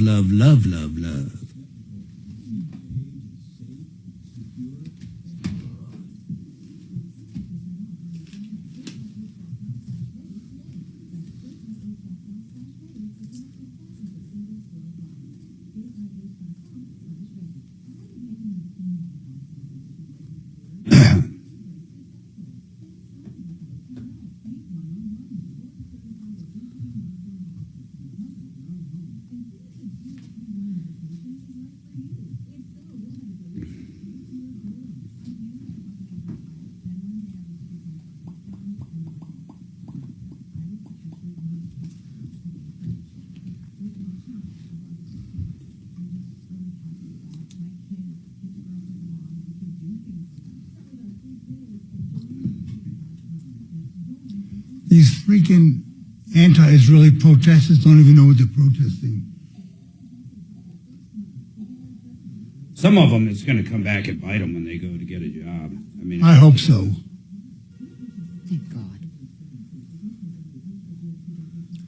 Good morning. Thanks so much for calling the Tom Martino I don't Show. mind a protest. I find this ridiculous as hell, but when they make it to where other students can't go to class and stuff, it's nuts. No, I agree. They have a right to protest, but it needs to be, normal That's the and not occupy buildings. Is there a way that maybe...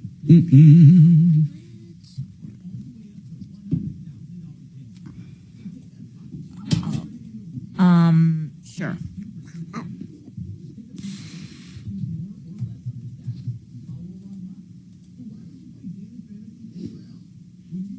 Yeah, that's the Brad, one is there I a gave. continuing education requirement in your profession? Oh, yeah. How many hours? I think it's Okay. 45 hours every 3 years. Oh, that's... You have to, right? Oh, yeah. What do you mean for like CME credits? Yeah, continuing legal CLE. You got CLE, we got CME, right? Yep, and real estate brokers have 10 CE. seconds, guys. 100-522-4700. You have our word, we'll treat you right at Done Right Home Improvements. DRHI.com. 630 KHAL, an iHeart radio station.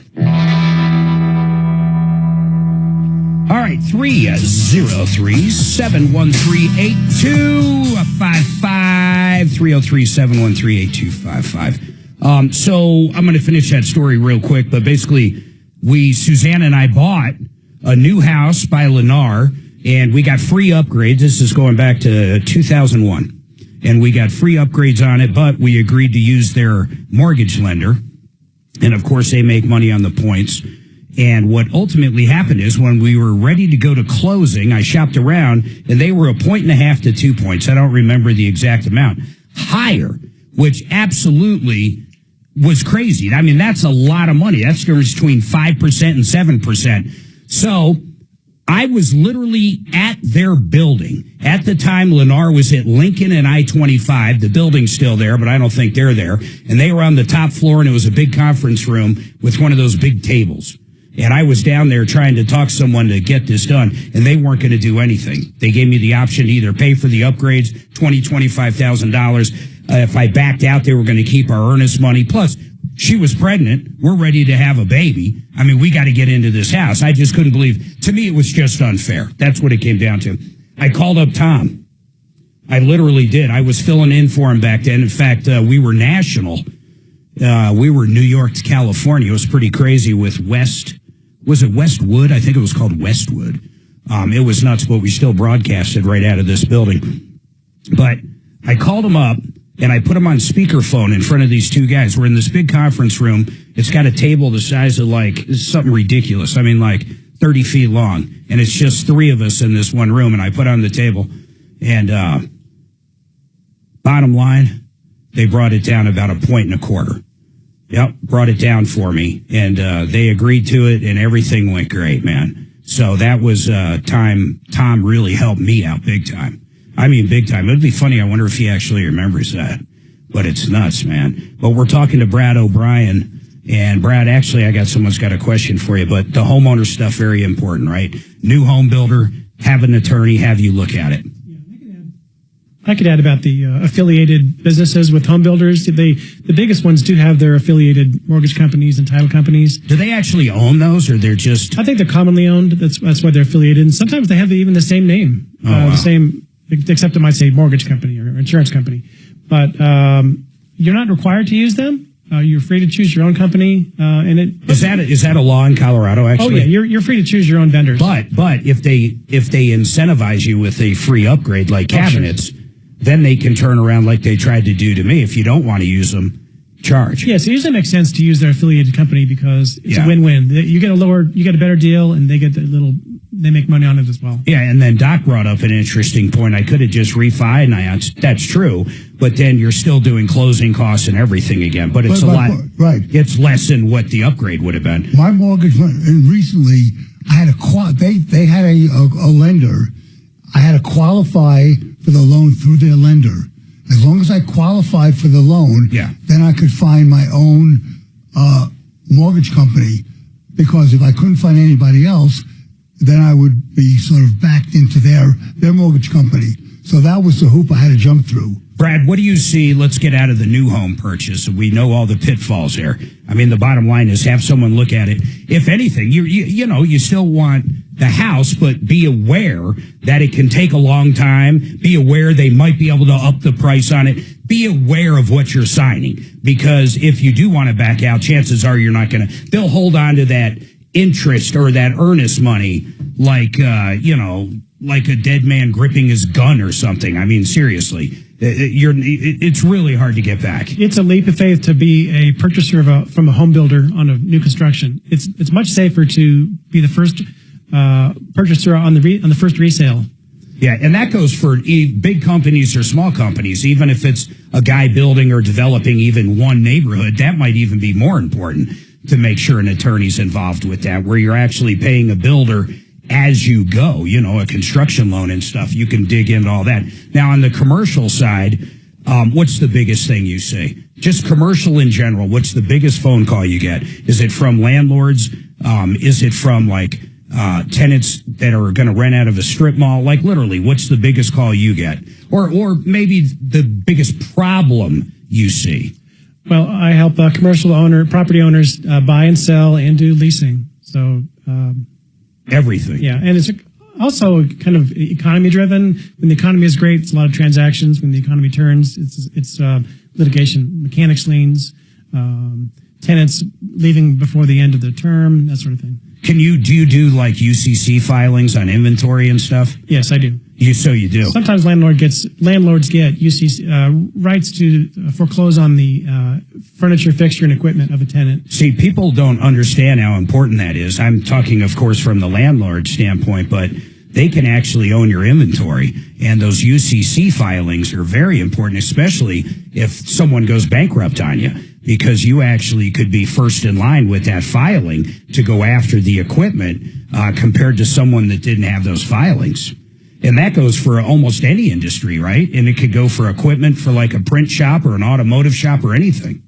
Yeah, my landlord clients don't too often go after the equipment because it really has liquidation value. Like a restaurant that went out of business and then you get used restaurant equipment, used tables and furniture. It's almost worth nothing. Yes, and it almost doesn't justify the cost of going after it. Well, that makes a lot of sense. The other thing is a lot of times the UCC is filed on the inventory by the person that sold them the inventory, or the person that sold them or leasing them the equipment. Or if they didn't pay UCC, there's already someone above you. Yeah, if they didn't pay their sales taxes, the state of Colorado steps in line first. Oh yeah, they do on the sales tax lien. The state is unbelievable. Hold on, I got to take this break. Bo, I promise I'll get to you after this.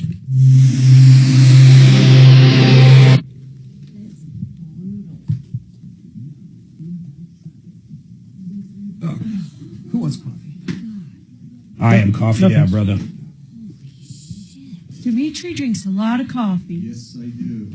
At home and then here, and then back home. Yeah, saying coffee drinkers have lower Alzheimer's if they stick to 2 to 3 in the morning. If you're an afternoon drinker, I've never heard that. Yeah, if you're an afternoon drinker or you go above 3, then it actually goes reverse. So if you're... Get out of here. That's wild. Because I carry 2 of the 4 variants for Alzheimer's. So okay. I'm always trying to yes, that coffee. that morning coffee. The art of granite. Mitch Floria, I've said it before, I'll say it again. He's great. He is so good at fabrication and installation of countertops. It's incredible. We've had him out to the house multiple times, at least 4. He did part of our kitchen. He did all of our living room. He did a bathroom upstairs completely, and he did a bathroom downstairs. And recently, he just finished our master bath, and it's absolutely gorgeous. Suzanne picked out quartz. And by the way, he didn't have the exact one she wanted in the yard. So he sent us down to this place in Denver that had like a football field worth of granite, and we used his wholesale account to buy it. So we got it at a wholesale price.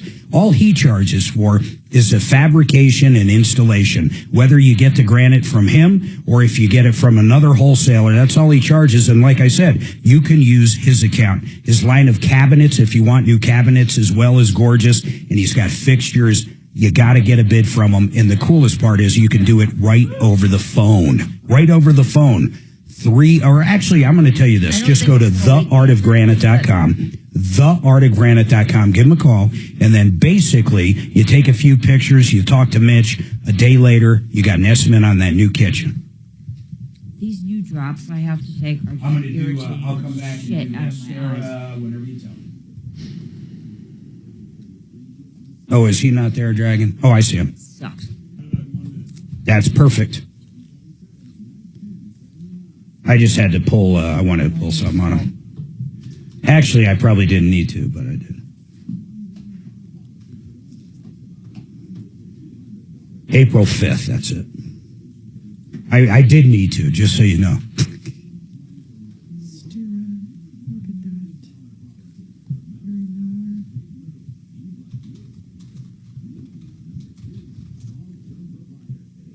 After this one? Correct.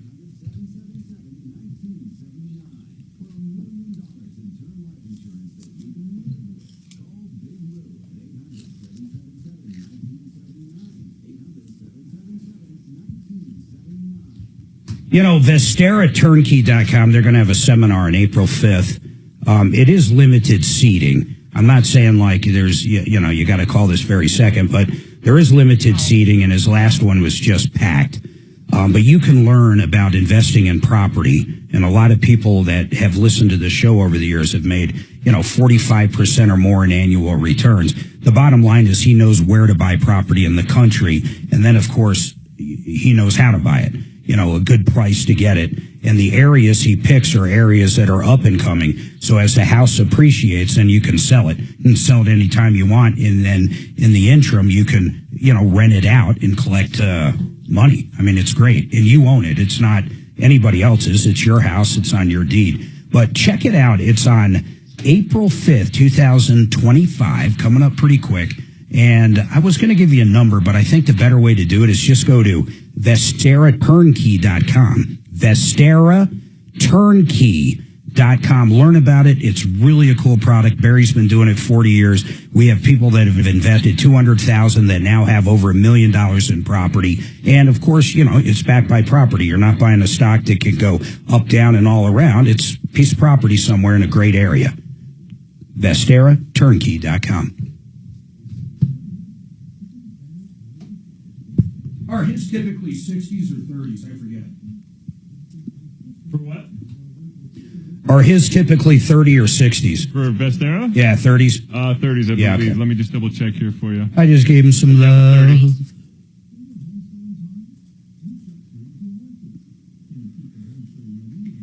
Well, that was lame, you dipshit. What the hell was that?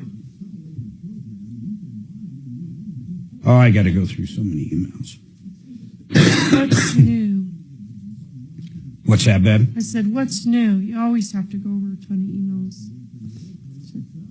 I am mellow today. You are. They call me Mellow Yellow. Oh, my God. It was Pint Day yesterday. I don't know what the hell I'm watching. That was told me not about what that you wanted last to week. do. Yeah, we got our Where pints. did you go? We've met some friends in the Springs. Oh, okay. But which brewery? Red Leg Brewing and then Urban Beer Company. Were the two very we went cool. to. Red Leg and Urban. And then a generic one called, you ever heard of BJ's? Brew House. They're kind of like Well, were a, they doing, they're like like a lazy they're dog. like a lazy dog. Oh, or okay. yard Very, in fact, house. very similar to Lazy Dog. Yeah, so it's more of like a beer hall, not a brewery. It's a Oh, restaurant, definitely. is what Yeah. it Well, is. but BJ's actually makes their own beer, but it's out of wherever they're corporate. Oh, I've seen them before. They have a whole bunch of Taps. restaurants, and They're all around the country. Yeah, I've seen. But they don't brew like the beer there. What the hell? Yeah, it's a beer hall. What am I watching here? What's the Yard House and things like that? Yeah, it's like that. I think my favorite one like that probably is actually Yard House. They have the best food. Yard House. Yeah. So sometimes we'll bring our dog They're saying on the neighborhood page, with us. And she can't do it at another night. one of the She's way alpacas too died From the Franktown? from the ranch. The ranch, that's a Franktown ranch. They said now the one's all by itself she and always wants standing to at the fence, staring at the four across the way. They can't be by themselves. They're going to have to get another one. Listen's by himself right now. They know that. Because we leave out of the mudroom because it goes into the garage. On our road. And so she'll kind of squat in front of the door and be like... They're old, dude. Oh, they're dying of old So they age. had three. One died a few years ago, and it sounds like if it's like inclement weather or whatever, we won't bring her. Yeah, But and, today we did. They have to be kept in groups now. They're so cute. They can literally die. They'll literally die from loneliness. What's that one? On the back seat Alpacas. and go in both Oh, really? windows. Yeah, they'll die It's from like, loneliness. You can't just have one. You just simply can't do gotta it. go to the other It'll be interesting to see what they do with the last one. And she kind of goes Yeah, on the it's center horrible. console. They're a lot of work. And we'll sit there. In and out every night. And, you Doc, know, they'll get so stressed without a... Tuesday address to Congress and VP Vance's Mexican border visit on Wednesday. Show starts Thursday at 2 on 630 KL.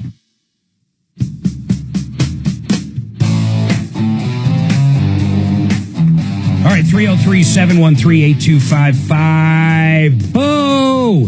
What is going on with you, Bo? By the way, I want to tell everybody really quick, OneClearChoiceDoors.com. This is the garage door company that we've been talking about for at least 15 years, if not 20. They're on a referral list at referrallist.com. They have showrooms up and down the Front Range. If you're looking for a new garage door. But if you have a older one and need a tune-up, they got great prices, and you want to get it tuned up before it breaks. If a spring goes out, or if you need a new garage door opener, anything like that, these guys can handle it. OneClearChoiceDoors.com. Now, Bo, you have a question, actually, for Brad. What is your question for Brad, sir? Yes.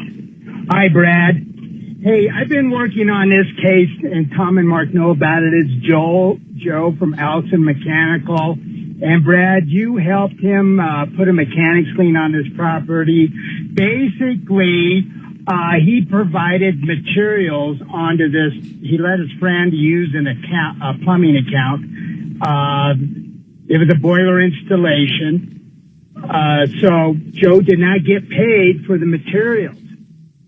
So Joe, with your help, put a mechanics lien on the property. Wait a minute. So I want to get this straight. So the caller had someone he knew, like an employee or somebody, use his account at an HVAC company? Yeah, it was another company. It was called Ken Call Construction. They used his account. Got it. To buy about $6,000 worth of material. Got it. Okay.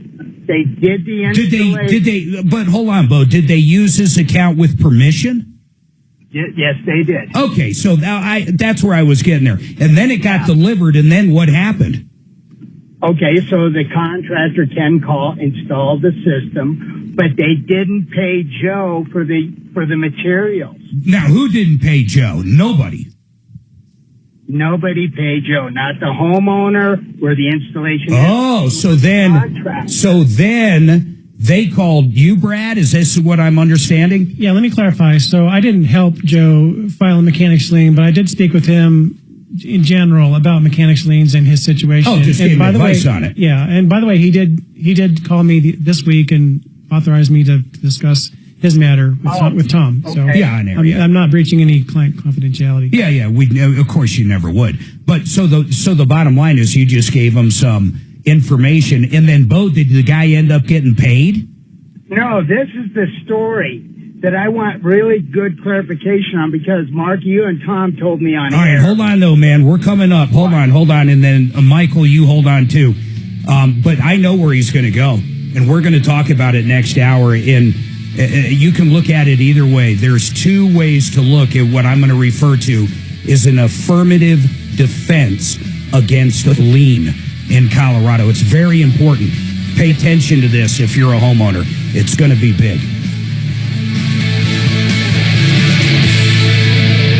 It's about a lien. If you pay the general contractor in full in Colorado, if you pay the general contractor in full, and you have a contract and it's signed and all that, no funny business, and then that contractor does not pay the roofing supply house or the furnace company or whatever. Trust fund statute. Yep, you have an affirmative defense against them coming after you because they paid the contractor. You won't be able to get the lien perfected, in other words. You won't be able to win in court.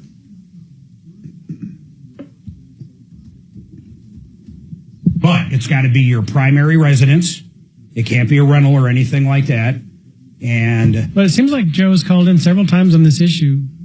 So why is it still coming up? I have no idea. I think you might have an update or a resolution. Or but this is not Joe. This is Bo, right? Yeah, Bo's guy working trying to help him. He's working on this matter. A vending machine in a nursing. It's also a very tiny amount. I mean, couple grand. That's all it is. Yeah. So that was one reason why I couldn't help him, because it just didn't make sense to even hire an attorney. No, but you know what? In a case like that, you know what we'd tell him on the show is just send the 10-day demand and see what happens. I mean, yeah. Just throw out that fishing line.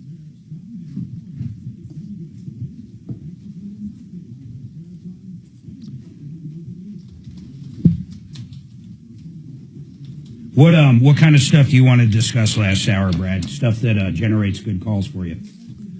I mean, I know it all does, but I mean, anything in particular? No, not really. Okay. People have an issue. People really ought to, when they're buying something or selling something, really ought to call an attorney. Yeah. Why are they fucking with Trump? So I find, in most cases, I find stuff that otherwise just would have been missed.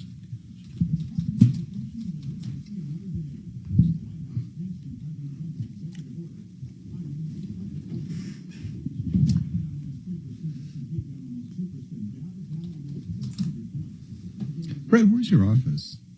It's Colorado and I-25, Mexico. Mm-hmm. Oh, right by Best Buy over there. Used to be right across from Hacienda, but that's now going to be a Los Dos. Get out of here. Okay, cool. Where? Hacienda on Colorado and Mexico, I-25. It was Hacienda forever. Yeah. Now it's going to be Los Dos Patriots. Oh, no shit. We love Los Dos. We go there to the one in Castle Rock now. Yeah, that's a good one. Yeah. So the first 2 weeks or even the first month it was open, It's terrible. I couldn't believe it. We started going back to the one on Parker Road because it was so bad. But now the last month or even longer, last few months, just the same. The both locations are the same. I like even better the one that's on the top of the hill in Castle Rock, the view. La Loma? La Loma. That is amazing. Mark won't take me there anymore. I will never again in my life. place. $60 fajitas. So good. $60 How many orders? fajitas. Yeah, but how many orders? Uno. No. Yep. That had to be a typo. No. Nobody. No, That's it was, unconscionable. It was three, La Loma, whatever. Castle Rock menu. Yep. It was three. It was like shrimp and steak. Fajitas for one. I see. $60. But it was on the menu, right? Yeah. And you paid it. Yeah. So what's the problem? No problem. I'll never go back there again. There's no problem at all. Never go back there. Were they like 3 times Literally better? haven't been back there since. I don't blame you. No, they weren't for $3. That's. But I will say this, food was great. And whatever I got was somewhat normal pricing, $15, $20 for whatever. They also own, Brad, the, Sierra. you know where Sierra is? It's not the View House. I forget what it's called. Sierra, right? It's right in front of Cabela's there, Sierra's. You know where Cabela... Oh, yeah. You can't get in there, can you? What do you mean? Reservations. Oh, I don't know. It's that popular? That I don't know. But they actually own that, La Loma. Oh, okay. Same company. It's Mexican, right? Sierra's Mexican. Yeah, but I think that's super high end. It's like a Yeah. I think So they have like $90 fajitas. I think we try to get in there. They're on a rolling. They probably are. 60-day reservation.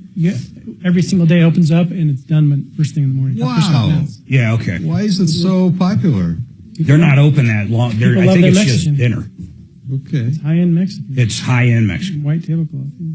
I've only been in there. I went in there with Deputy Dan one time. That was it.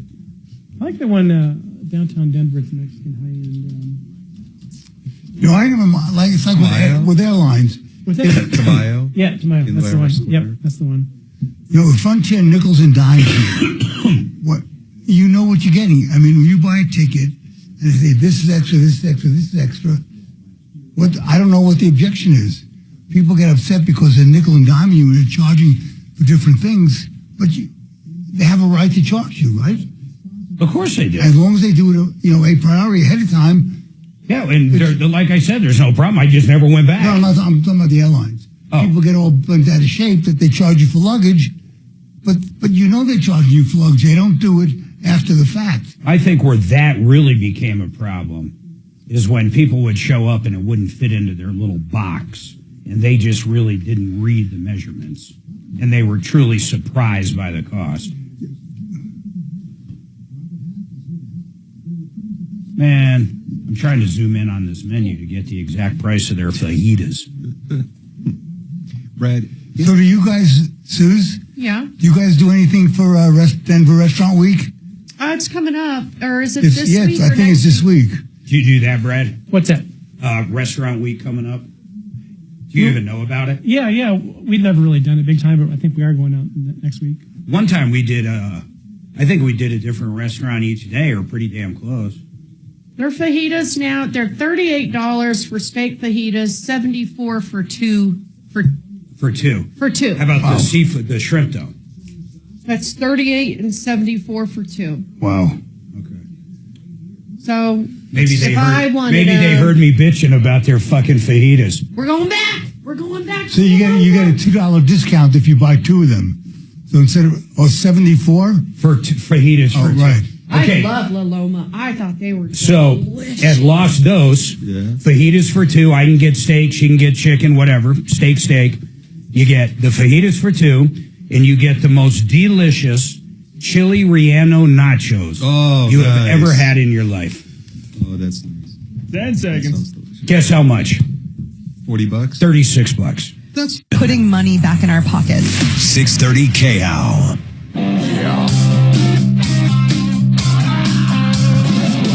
Ripped off, bad news. You need advice so you don't have to lose. We'll come running just as fast as we can. Troubleshooter's gonna help the common man. This is the Troubleshooter Show. Now, Tom Martino. Welcome, my friends, to the only show of its kind. We're here to solve problems, answer questions, take your complaints, pick our brains. We'd love you to do that. 303 Martino is the phone number. 2 lines open. 303-713-8255. We're going to go back to Deputy Bo, but I need to tell everybody about Water Pro. Susanna and I got a softener from Paul. How long ago was that, babe? It's been a good year plus. You love it, don't you? I love it. I'll tell you why I love it. I've had to go out and buy the salt for it once. I mean, it's crazy. It goes through so slow. It's probably, there's only 2 of us, but ours is for a big house. The whole thing costs less than $3,500. $3,500 we got it. We had other companies out besides waterpros.com or .net, and they were $8,000 to $12,000, more than double. And now he's got a system. Listen to this. This is crazy. $36.99, under $3,700. It gets rid of forever chemicals in your entire house, whole house. It softens the water, and it makes sure the chlorine's acceptable. You understand what I'm saying? It's unbelievable. For under $3,700. Other places, $13,000. Waterpros.net. Waterpros.net. Now I'm going back to Bo. He has an update, but we had a caller that basically Brad just talked to. The guy didn't engage with him, but he might actually hire him at this point. But what happened was, I'm going to say this as quick as I can. Somebody allowed someone to use their wholesale account or account at an HVAC supply house.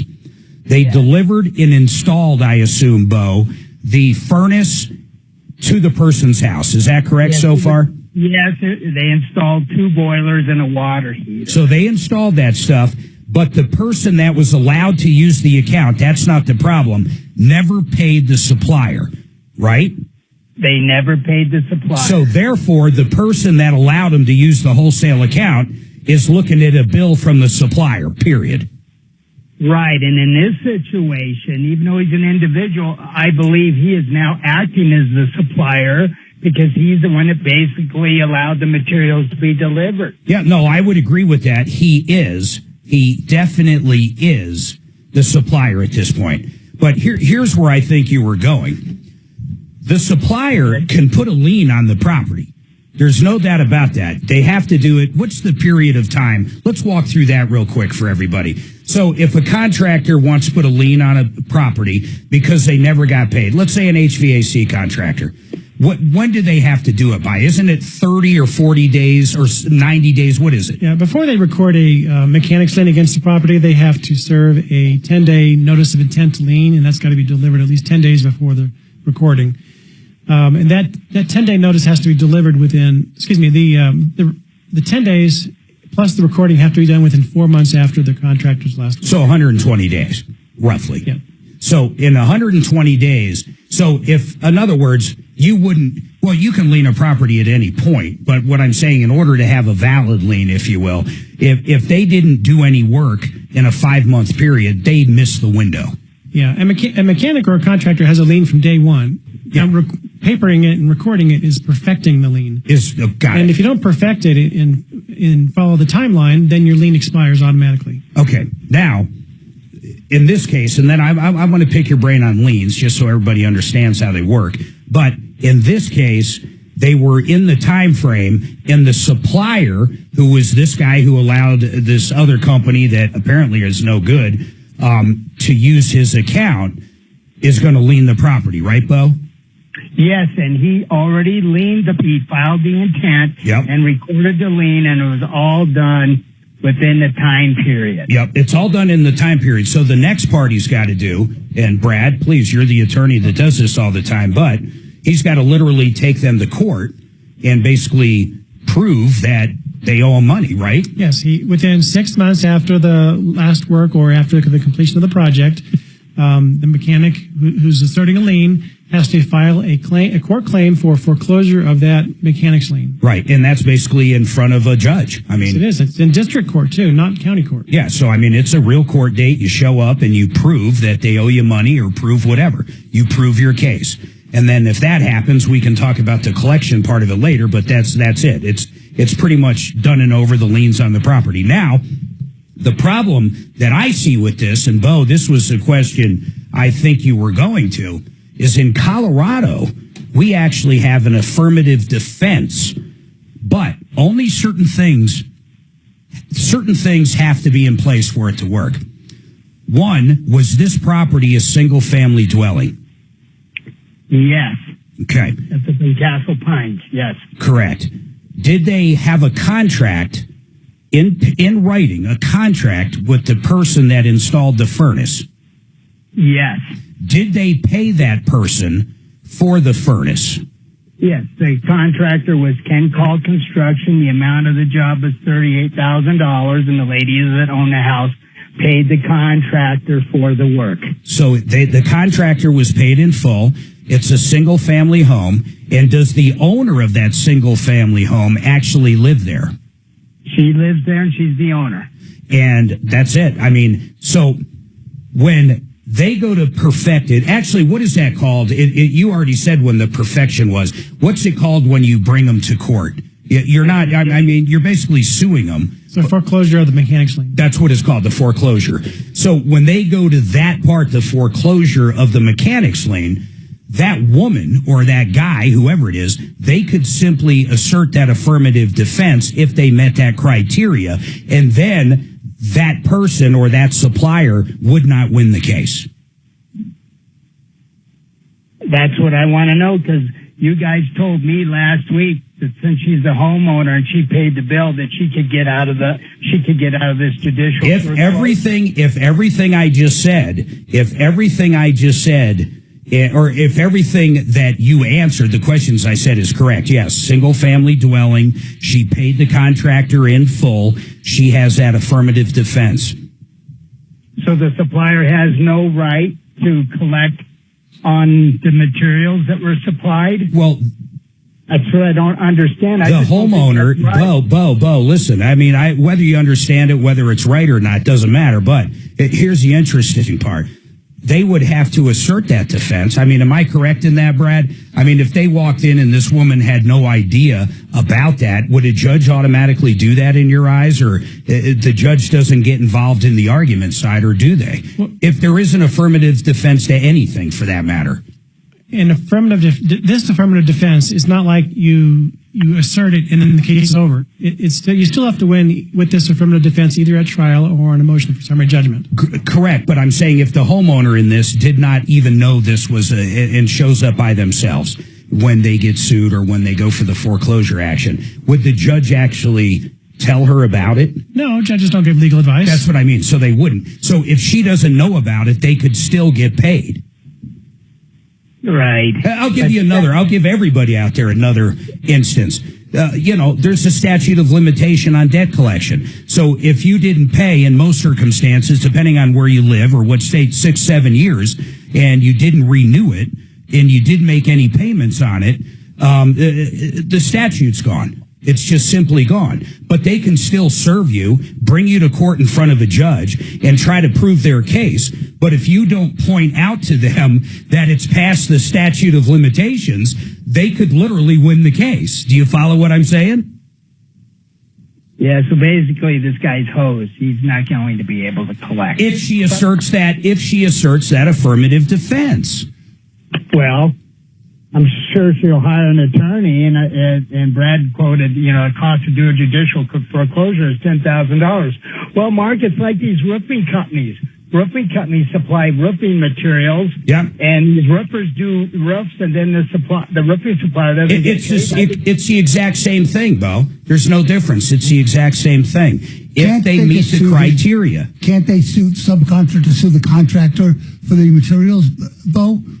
Yeah, that's what they have to do. Right. That's his remedy in this, is if she asserts this and she doesn't have to pay the supplier and everything goes in her favor, which I'm pretty sure it would if she has an attorney. I know it would. But then he goes after that contractor that used his account.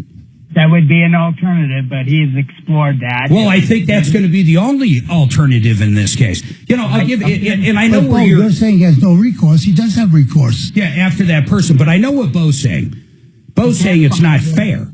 It's just simply not fair because it's just not fair. That's really he's saying. It's got nothing to do with law. But I'll give you an idea because people might not think a contractor might not like, or a subcontractor, I should say, might not like this affirmative defense. But I'll give you an idea. If your employer takes money out of your check to pay taxes, okay? If they take money out of your check, you're just a regular employee and you made $100, and of course your check's for $80 because the $20 was taken out for taxes.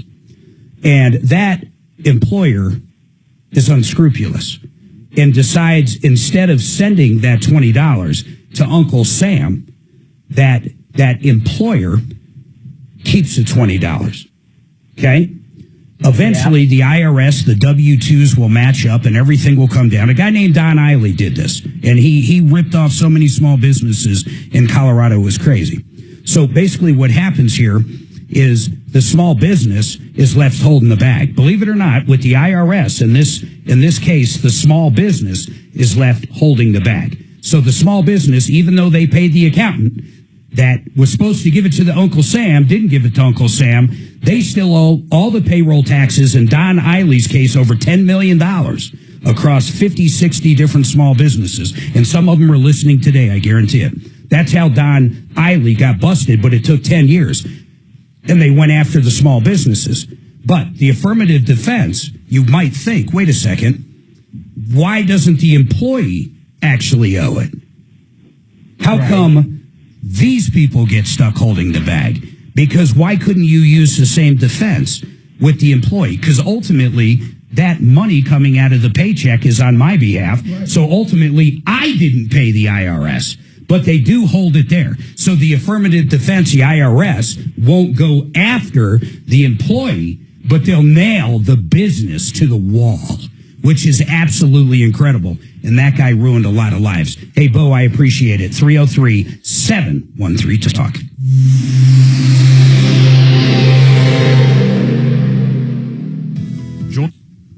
I was aware of it. I've never actually had to use it. Yeah. I get why it's there. I mean, it's not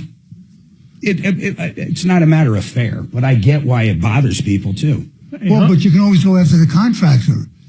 Yeah, but I'm saying if the contractor goes broke, the supply house ends up holding the bag. If a homeowner paid the full contract price to the general, and the general didn't pay the subs, why should there be a restore your hair?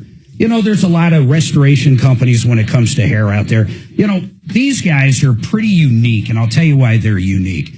It's so much less than any other place. It's crazy. And you say, well, how can they be that much less for the same stuff? Well, I'll tell you why. It's kind of like a mini vacation. It's a BAC clinic. It's in Turkey. So you get on a plane, you go to Turkey. I'm not kidding. You might think I'm nuts here. This guy did this, Nick Turner. He's the founder of this company. So let's say it's $10,000 here locally. You will have a mini vacation in Turkey. You'll have the exact same implant procedure done over in Turkey, and it's going to be way less than whatever it cost here. And I'm not kidding. And it's a comprehensive treatment. It's personalized care, and it's the most cost-effective way to get a hair transplant, and it works. I mean, it's the exact same thing they do over here. It's absolutely incredible. And Mark, check it out at recoveryourhair.com. That's recoveryourhair.com. Now, Grub Venus window siding. They have beautiful, beautiful windows. Beautiful windows. In fact, 20 different manufacturers. Check this out, 50 different lines. Maybe you just want a builder-grade window. Maybe you're doing a fix and flip. Maybe you've got your dream house and you want to redo those windows. Update everything. Maybe you needed a beautiful new entry door. Gravinas has been around for so long. It's absolutely insane. In fact, Suzanne and I are getting a sliding door from them for our kitchen, and she picked out the color, and Nick Gravina helped her. It's just a great company to work with. And the longevity of the company says everything. The name says everything. I want you to check them out at GravinaWindows.com. That's GravinaWindows.com. What were you going to say, Doc? Oh, there are direct flights now from Denver to Turkey. That's crazy. That's what I was going to tell you. That's because that makes a big difference in the end. It's crazy. I mean, I don't think I'd ever get hair restoration, but this guy, it's crazy. They fly you to there, Turkey. And here's what, listen to this. 29,000 is what they get here. This is what I'm looking at, bullet points. And they're talking 7K. Wow. And you go to Turkey. I wonder if they do stuff like that for women too, who I'm maybe sure have lost hair for whatever reason. I'm sure they do. There's the Midnight Express. Oh, shit. What's that? Oh, that gave me nightmares. What was it? The movie Midnight Express. What is it about?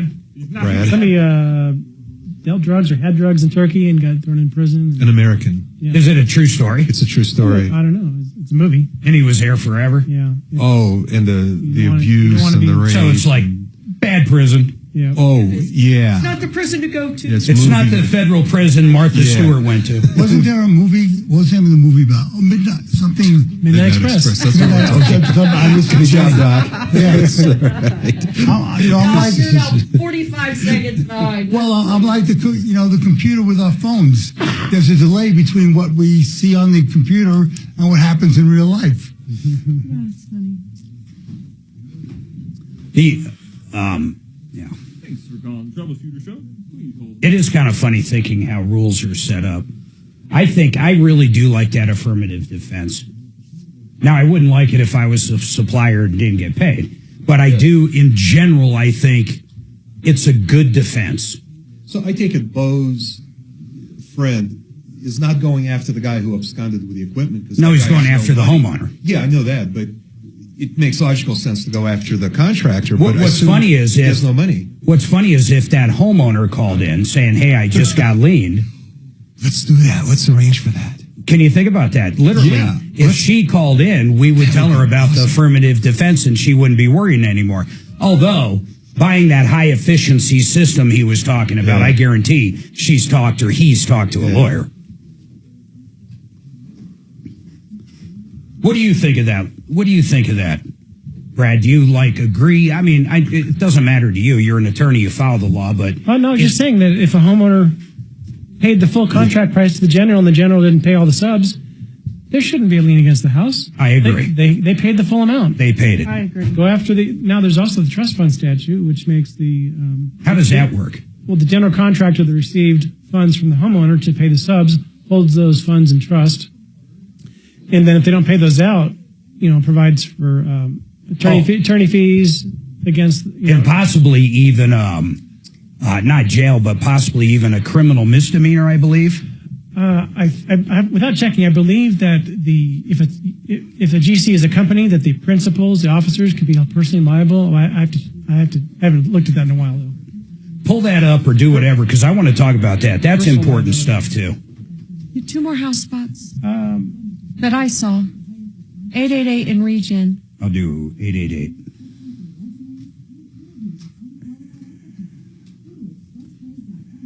Brad, do you provide foreclosure defense services? Yeah. How far can you drag that out? Like if somebody's not going to have money to make up for the mispayments. Wealth.com. Denver's talk station. Online at khout.com. All right, 303-713-8255, 303 Martino. We were talking during the break. Well, real quick, I do want to tell you about somebody. And 888heating.com. I know, another commercial, blah, blah, blah. I can already hear it. These are good guys, though. Here's the bottom line. You want someone that'll come out and actually give you a bid on fixing something. These are your guys. They're not going to just say, hey, that furnace needs a blower, so therefore you should spend, $1 million on a new furnace. They're going to give you a price to repair it, and it's going to be a fair price. then if you do want an estimate on a new system, they'll give it to you. And they have high efficiency systems. They have cheaper systems like 80% furnaces. They've got it all. They've got the whole gamut. They have heat pumps. They've got mini splits. These guys got it all. They're really good people. 888heating.com. Now, we were talking about the affirmative defense. Now, trust fund. I want to talk about trust fund because this is a big one. In Colorado, if you pay a contractor, I'll give you an example. You call a guy up to finish your basement, a general contractor, and he comes over and he quotes you $50,000 to do the basement. And he says, I want $10,000 down to get started. So you write him a check for 10 and he cashes the check, and then basically he never shows up again. So Brad O'Brien, attorney, real estate attorney, at that point when he cashes that $10,000, explain the trust fund. Well, there is the trust fund statute in Colorado, which is under the mechanics lien statutes. It says basically if a property owner pays some money to the general contractor for further payment to the subs and suppliers of the general contractor, then that general contractor holds those funds in trust. Yep. Meaning it's only for that job. Yeah, and no commingling allowed. A general contractor cannot take funds from one project and allocate it to other projects. So we always hear the scenario, rob Peter to pay Paul. That's basically what this stops, because a lot of contractors, and it's true, a lot, I don't care what they do, they get that $10,000 check, and they still got to finish another job somewhere, and they basically use that $10,000 to finish that before they start this job. It just happens all the time. Yeah, but technically, they're not supposed to do it. But I also don't want people to think, like, contractors have to have 50 different bank accounts. It doesn't work that way. So when he said you don't commingle funds, it's kind of strange because, honestly, all the funds can be in the same bank account, but they got to be earmarked. Right. The funds can't be expended so that they're no longer in the bank account. Yeah. So well, that's a great way to look at it. I mean, if somebody gives you $1,000 there needs to be $1,000 in there. Exactly. And if they gave you $10,000 and did $5,000 worth of work, there needs to be $5,000 in there. That's right. So what happens if that does happen? Well, under this trust fund statute, it basically says that if a general contractor violates it, then they're held responsible as well under the civil theft statute in Colorado, which is even worse because that makes the company and its officers personally liable for those amounts. So therefore, if I wrote a check to ABC contractor for $10,000 in the scenario we're using, and he never shows up, and what do you do then? You call an attorney? I mean, that's basically the first place you'd start. I'm saying real world because these are the calls we take all the time. So real world, what does someone do like that when they're sitting there? Well, you start off with a demand letter to return the money. Yeah, but I mean, generally you're going to hire an attorney, right? Or do the work, yeah. And if that doesn't work, then you look to a lawsuit. Yeah, you would look at a lawsuit. And the cool part you just said is, how about if ABC Construction went out of business? That's where you're saying the owners of it or whoever this person was could be held personally liable. Yeah, the officers, right. Any of them. If there was 10 owners, all of them possibly. Yep. And the civil theft statute also provides for a trebling and if it's really egregious. Treble damages. But here's the problem. You know the problem with this law? Think about it. What's the problem? Generally, when you're up against this, what happens? Well, you get a judgment. If there's no money to pay the judgment, then the defendant is judgment proof. Yeah, so what I think that law should do, and I'm curious if you agree or disagree, I think there should be jail time associated with it. That would be criminal theft. This is civil theft. I know that, but I mean, these guys go out of business left and right. These contractors take money, you go after them, you get the judgment, and there's nothing else. That's it. They go bankrupt and they move to New Mexico and do the same damn thing again. It drives me insane. So, but if you had a criminal, and I don't think there might be a small part of the criminal part in there, but I think it's like a misdemeanor. I'm not even sure if you would do jail time. Do you know off the top of your head? I don't practice criminal law. Yeah. So, I don't know, but if they have assets, absolutely. I mean, then you could go after them. What other, I'll go to Donna in a second. What other things when it comes to The trust fund statute. Well, it also has an attorney fee provision, so you can get that back. Yeah, if a lot of contracts don't have a prevailing party attorney fee provision, so you could sue somebody and win, but not get your attorney fees reimbursed. You might break even, for example. Yeah. But if you have a claim under the trust fund statute, it has its own attorney fee provision for the party that brought the claim and wins. So even though there's no criminal on what we're talking about, but it is interesting because treble damages and attorney's fees, that could be big. Sure. If there was assets on the other side, if it's a decent-sized company or if the officers literally had money, I mean, you could recover a lot. In the scenario we used, you could get $30,000 and whatever you paid for the attorney. That's a possible outcome. Yeah. I mean, that's pretty, that does have some teeth. That's very similar to like bad checks in Colorado. You get the treble damages and other stuff like that. So that is kind of cool. How do I put this? I want to revisit this. If it was up to you, I know you're not a criminal attorney. I get that. But if it was up to you, actually, you just simply, I don't think you care because you work both sides, which is cool. I mean, that's what attorneys do. But do you think there should be jail time for breaking those kind of statutes? Someone feels strongly that they want to get the person in trouble criminally. Yeah. Then they're free to contact the district attorney and make a claim on, a criminal reporting. Yeah. Of theft. Yeah. I don't get involved in that. Kelly, what's your comment on contractors? Hey, you guys, I make a comment. Yeah, go ahead, man. A real general contractor that is upright and a real general contractor that is upright doesn't take money up front.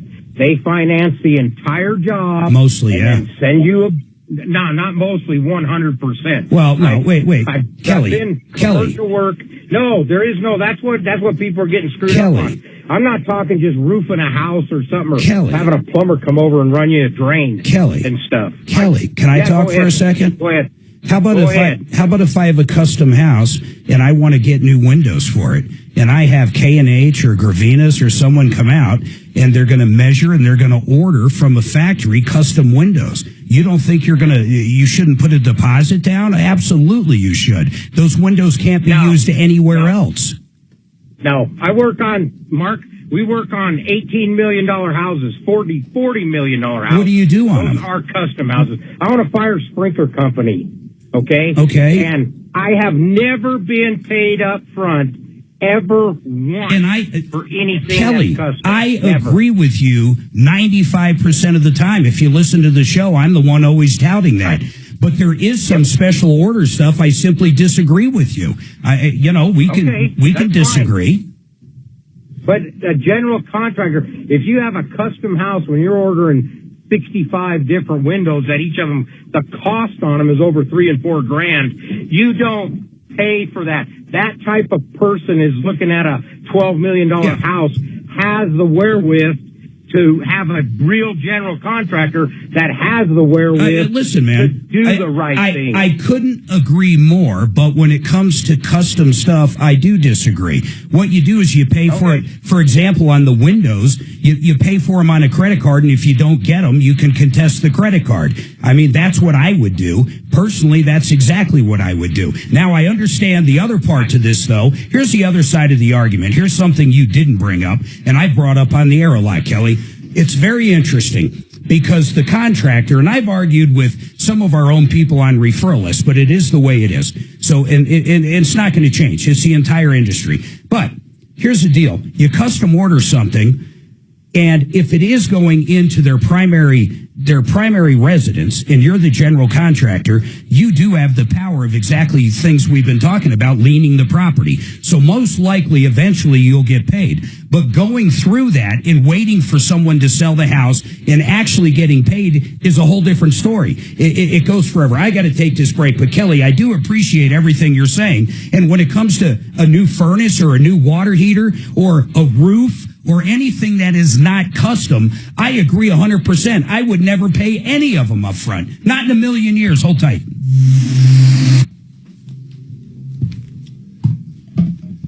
I hate to say this, but I agree with him.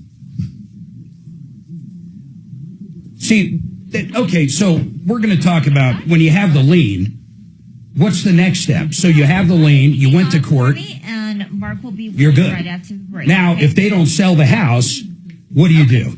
How about if you really want to get paid? What's the next step? Well, it goes to the sheriff's auction. Okay. Yeah, but what literally is the next step? So you what? Well, you get the judgment. Yeah. And then you contact the sheriff's office, and they have to do a publication We've been all day. in the newspaper to get ready for the auction. Then they got to auction it off. Yeah. Is that very costly? Actually, not that part, no, because the sheriff has a statutory fee. It might be like $500. Wow. And that's usually when people figure out how to pay you. Yeah. I mean, if you're foreclosing a $10,000 lien against $1 million house, no one's going to let that go for $10,000. All right, my friends. I want to tell you about Discount Bath. Chris, he was just in, wasn't he, Suzanne, like this week, or was it last week? Mark. Man, do I like that guy. Discount Bath, think about it. Quality remodels at discount prices, and that's what they specialize is in the bathrooms. They got a wide variety of materials. In fact, they're solid shower wall systems, almost zero maintenance. They always look gorgeous. They're great. These guys can do a basic conversion from the tub into a shower, or they can do the entire bathroom. When they were out at our house, we talked about getting a bigger closet, getting rid of the tub area and turning that into a bigger closet, and then stretching the shower out and doing a steam shower. And you can do whatever you want. If you can dream it, they can design it, and they do it at a discount price.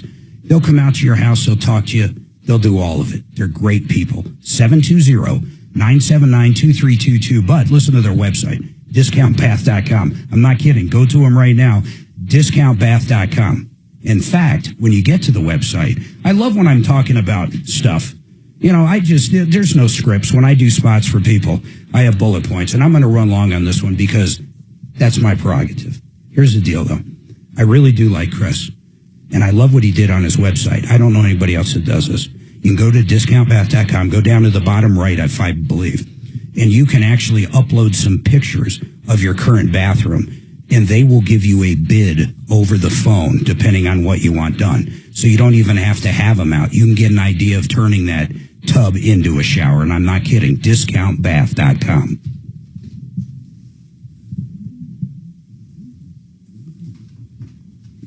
Hey, Brad, do you mind looking at your calendar? Do you want to? I was going to go ahead and get you on the calendar Sure. for April. I was looking at the 7th through the 10th. I'm wide open if one of those days would work. Check. Where do we leave off? I even forget. What were we talking about? No one remembers. Now I feel good. What was I talking about when we trust went? fund statute? Yeah, the trust fund. Trust fund. I want to go back, and you're going to ask questions. Got it, D? Do you have them ready?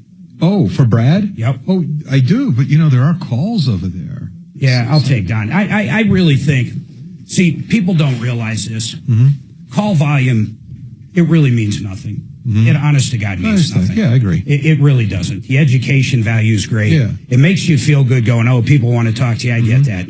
But if you look at the real numbers, my God, I think Rush Limbaugh took calls once a week for an hour.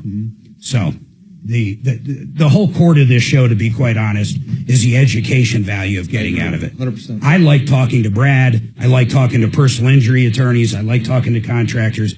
I like an interview almost format. More importantly, the most important part to me, though, honestly, is educating people. But on top of that, making money for sponsors. Absolutely. That's a big part of it. Absolutely. April 10. And we, as deputies, our mission is to save people money. We'll get their money back. Yeah. But it's interesting. I would love to have somebody tell me what are the limits of executive orders and what can and can they not do. I'd like to have a betting line in the first 4 years, over under 300 executive orders. What would that number be? What do you think, Dimitri? An over under 400, 300? I'd say my guess is 280. 280. Isn't that crazy? I would have said 200. I swear to God, he carries them with him, too. I mean, I think he signed one during his speech the other night. In fact, I know he did. Yeah. But he signed an executive order during the fake State of the Union. Well, would you like to know what the limits are on executive orders? I don't think there is a limit. I mean, what can and can they not? What can't they do? Well, that's not a limit on executive order. But the question is, you mean how many don't get stopped? No, that I don't know. What is he allowed to make executive orders about? Anything he wants, and then someone's got to challenge him in court, and then a judge stops it. He's already up to... Well, he can do an executive order that you can no longer sell bananas. He could literally do that. Are you hearing Dragon? He's saying... He's done how many? Trump 1.0, his first term, Yeah. 220 executive orders. He did 220 in the first term, Dragon says. So let's just say this is stupid. But this is... I wish he got off to a faster start. What if he says, your Social Security, you can only get $1,000 a month maximum? He could do that executive order. Could he do that? Yes, and someone would challenge it in court and it would be gone. Would you agree with that, Brad? He can write an executive order for anything. That doesn't mean it's any good. Yeah, I agree with what you said. Wow. I like my banana one better. You can no longer eat bananas. He could call it bananas. Mark, you got Denver region, and that's your last one. Okay. Oh my God, Carter did 320. Is he the numero uno?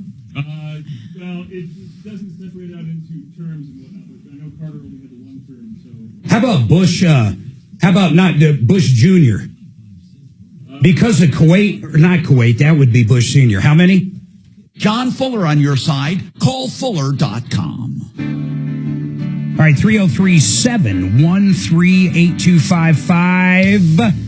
303 Martino. Now, Mr. Dimitri, you've got some questions for Brad. What do you got? I love educating people, honest to God. And by the way, I'm going to turn it over to you in a second, but olslaw.com. If you're a landlord out there, really, if you haven't updated your lease, call Brad. If you're looking at buying a house, I don't care if it's a brand new house like we talked about, new construction. I just don't care. And if you're buying a house with somebody other than your spouse, my goodness, call Brad. That's a big one because that can create more issues than you ever seen. If your kid's going off to college, here's one that has hit me. If your kid's going off to college and is looking at moving into a house with other roommates, my goodness, have Brad look over it. Brad, I'm sure you know this, but in most of these settings, I'm not talking a dorm room. I'm talking these rentals around campuses. You're responsible for everything. Everybody on the lease is responsible for everything. Yep. So if everybody else ditches, they can come after you. If you're the parent, they can come after you if you co-signed on it. But go ahead, sir. Brad, let's talk about bad neighbors for a moment and what relief one can find in civil courts. So we've all seen all of these stories about, say, a typical hoarder situation where they fill their house and their yard with all kinds of junk. Those homes inevitably burn down and sometimes they explode. What are you saying, an eyesore? Not just an eyesore, but a safety problem. How many times have we heard of hoarders' homes blowing up? What's the question to him? What can the neighbors do, if anything? Well, the most expedient thing is to call the local city or county building department, because it's probably a building code violation. Or zoning, yeah. Yeah, to have and get the city or county working against the neighbor who's got a bunch of stuff. But if you have to sue the homeowner directly for some nuisance situation, that's a nuisance lawsuit. That takes a whole lot longer to resolve. And what is a nuisance lawsuit? I mean, it doesn't sound like there's a simple and cheap solution to this. This sounds like a difficult... I mean, I can't even wrap my mind around what a nuisance lawsuit looks like.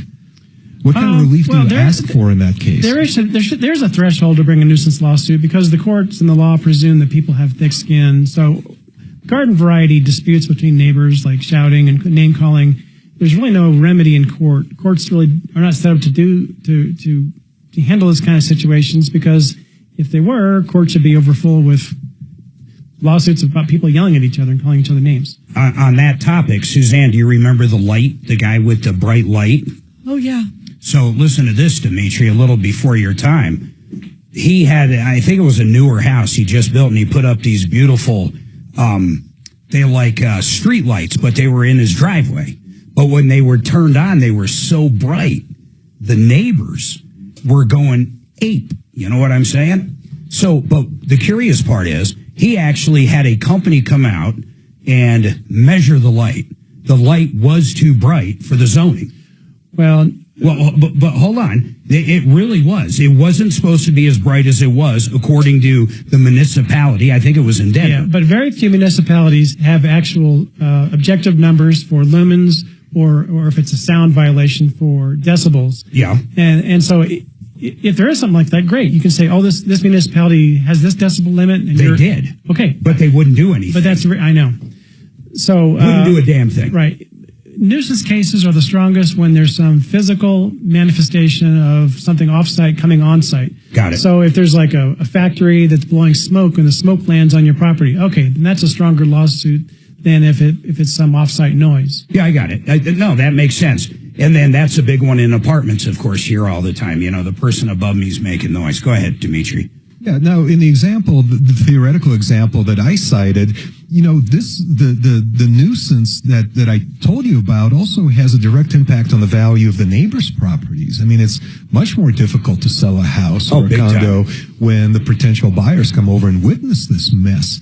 So is that part of the damages that I can seek in court? Well, you don't get to the damages question, like how much you owe somebody for something you did, until you've gotten past the causation and you've shown that you have a claim that's recognized under law. So somebody calls you a name, your neighbor calls you a name, but that's not part of my example. Okay, I'm what is the actually talking example? about, the hoarder situation. Well, he's saying, okay, every guy's square got a inch is junk full of garbage. Hold on. So we're in a neighborhood with no HOA, and the guy next to me has a house, and he's got old couches in the front yard and a refrigerator. You know, we're talking the craziest looking hillbilly house ever, and he's not supposed to. He's simply not supposed to. Is that kind of where you're going? And let's make it even worse. Loud music at all hours of the night and motorcycles revving and gunshots once in a while. You name it. And I can't sell my house because of that. Wait, here's a real world case, Brad, and let's use this as an example. I got to take the break, but this is real world. This happened. Not only did they call into the show, it was on Fox 31. They were selling their house in a cul-de-sac. The guy on the other end of the cul-de-sac had a banner on the side of his house, that was massive. And the banner said something like, I party, and I'm paraphrasing, I party all night, play loud music, and I have pit bulls. It was the craziest thing ever. And they were having trouble selling their house because as soon as someone would come in and look at it, and in this case, there was no HOA. Is that a good example? It's a perfect example of what I'm asking. We'll talk about it right after this.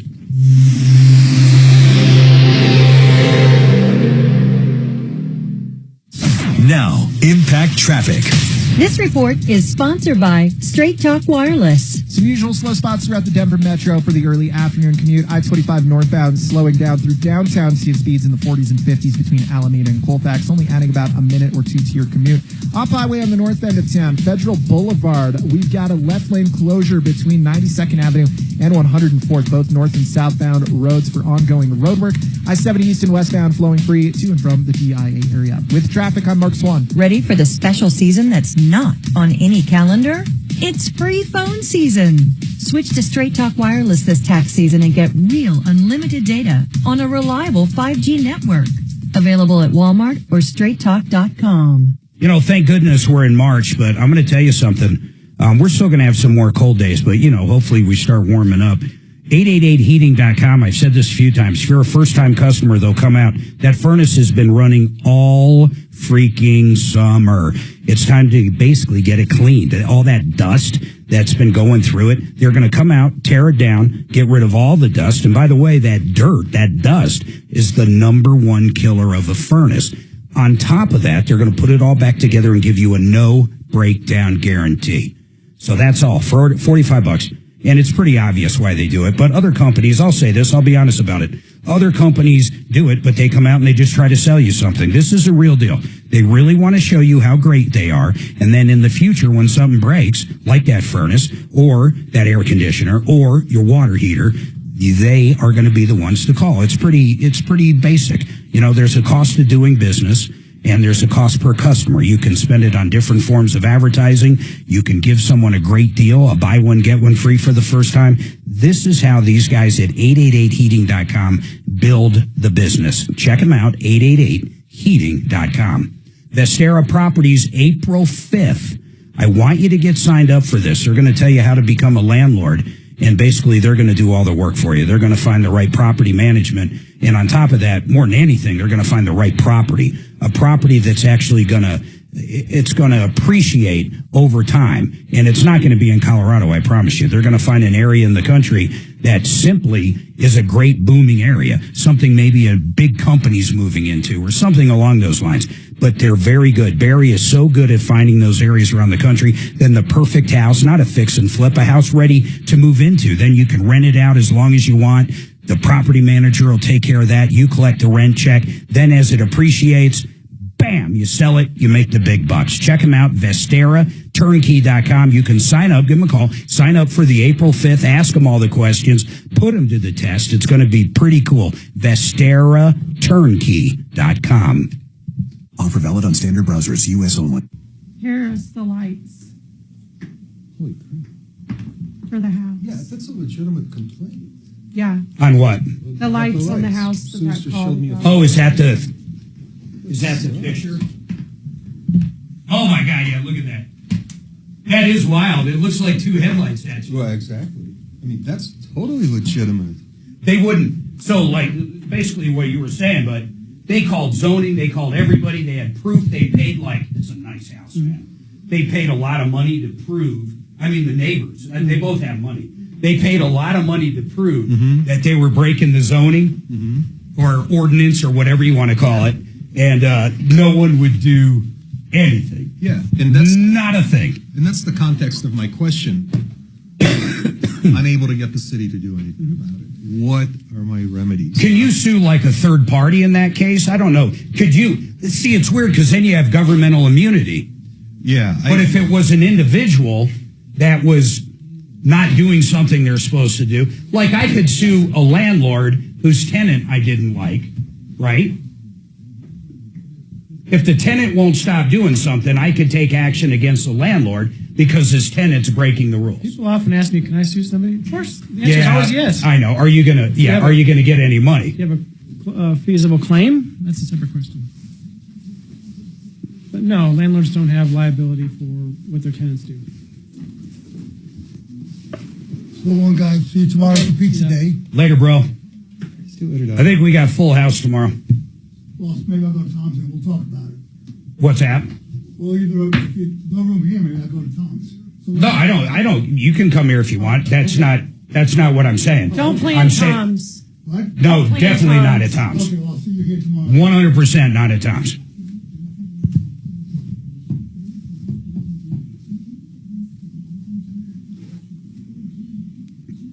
GA.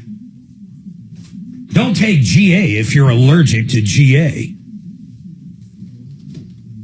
Hey, don't knock it. I actually tested positive for it. I think it's so tricky how these drug companies put these jingles to stuff. It's just nuts. But mine's not advanced. I just have to. They change really my are. I diet. mean, there's a lot of great stuff. The vaccines, and I'm not talking COVID stuff. There's a lot of great medications, but in general, drug companies are they're not good people. I mean, they're just not good. They charge us more than anybody else. It's just, it's nuts.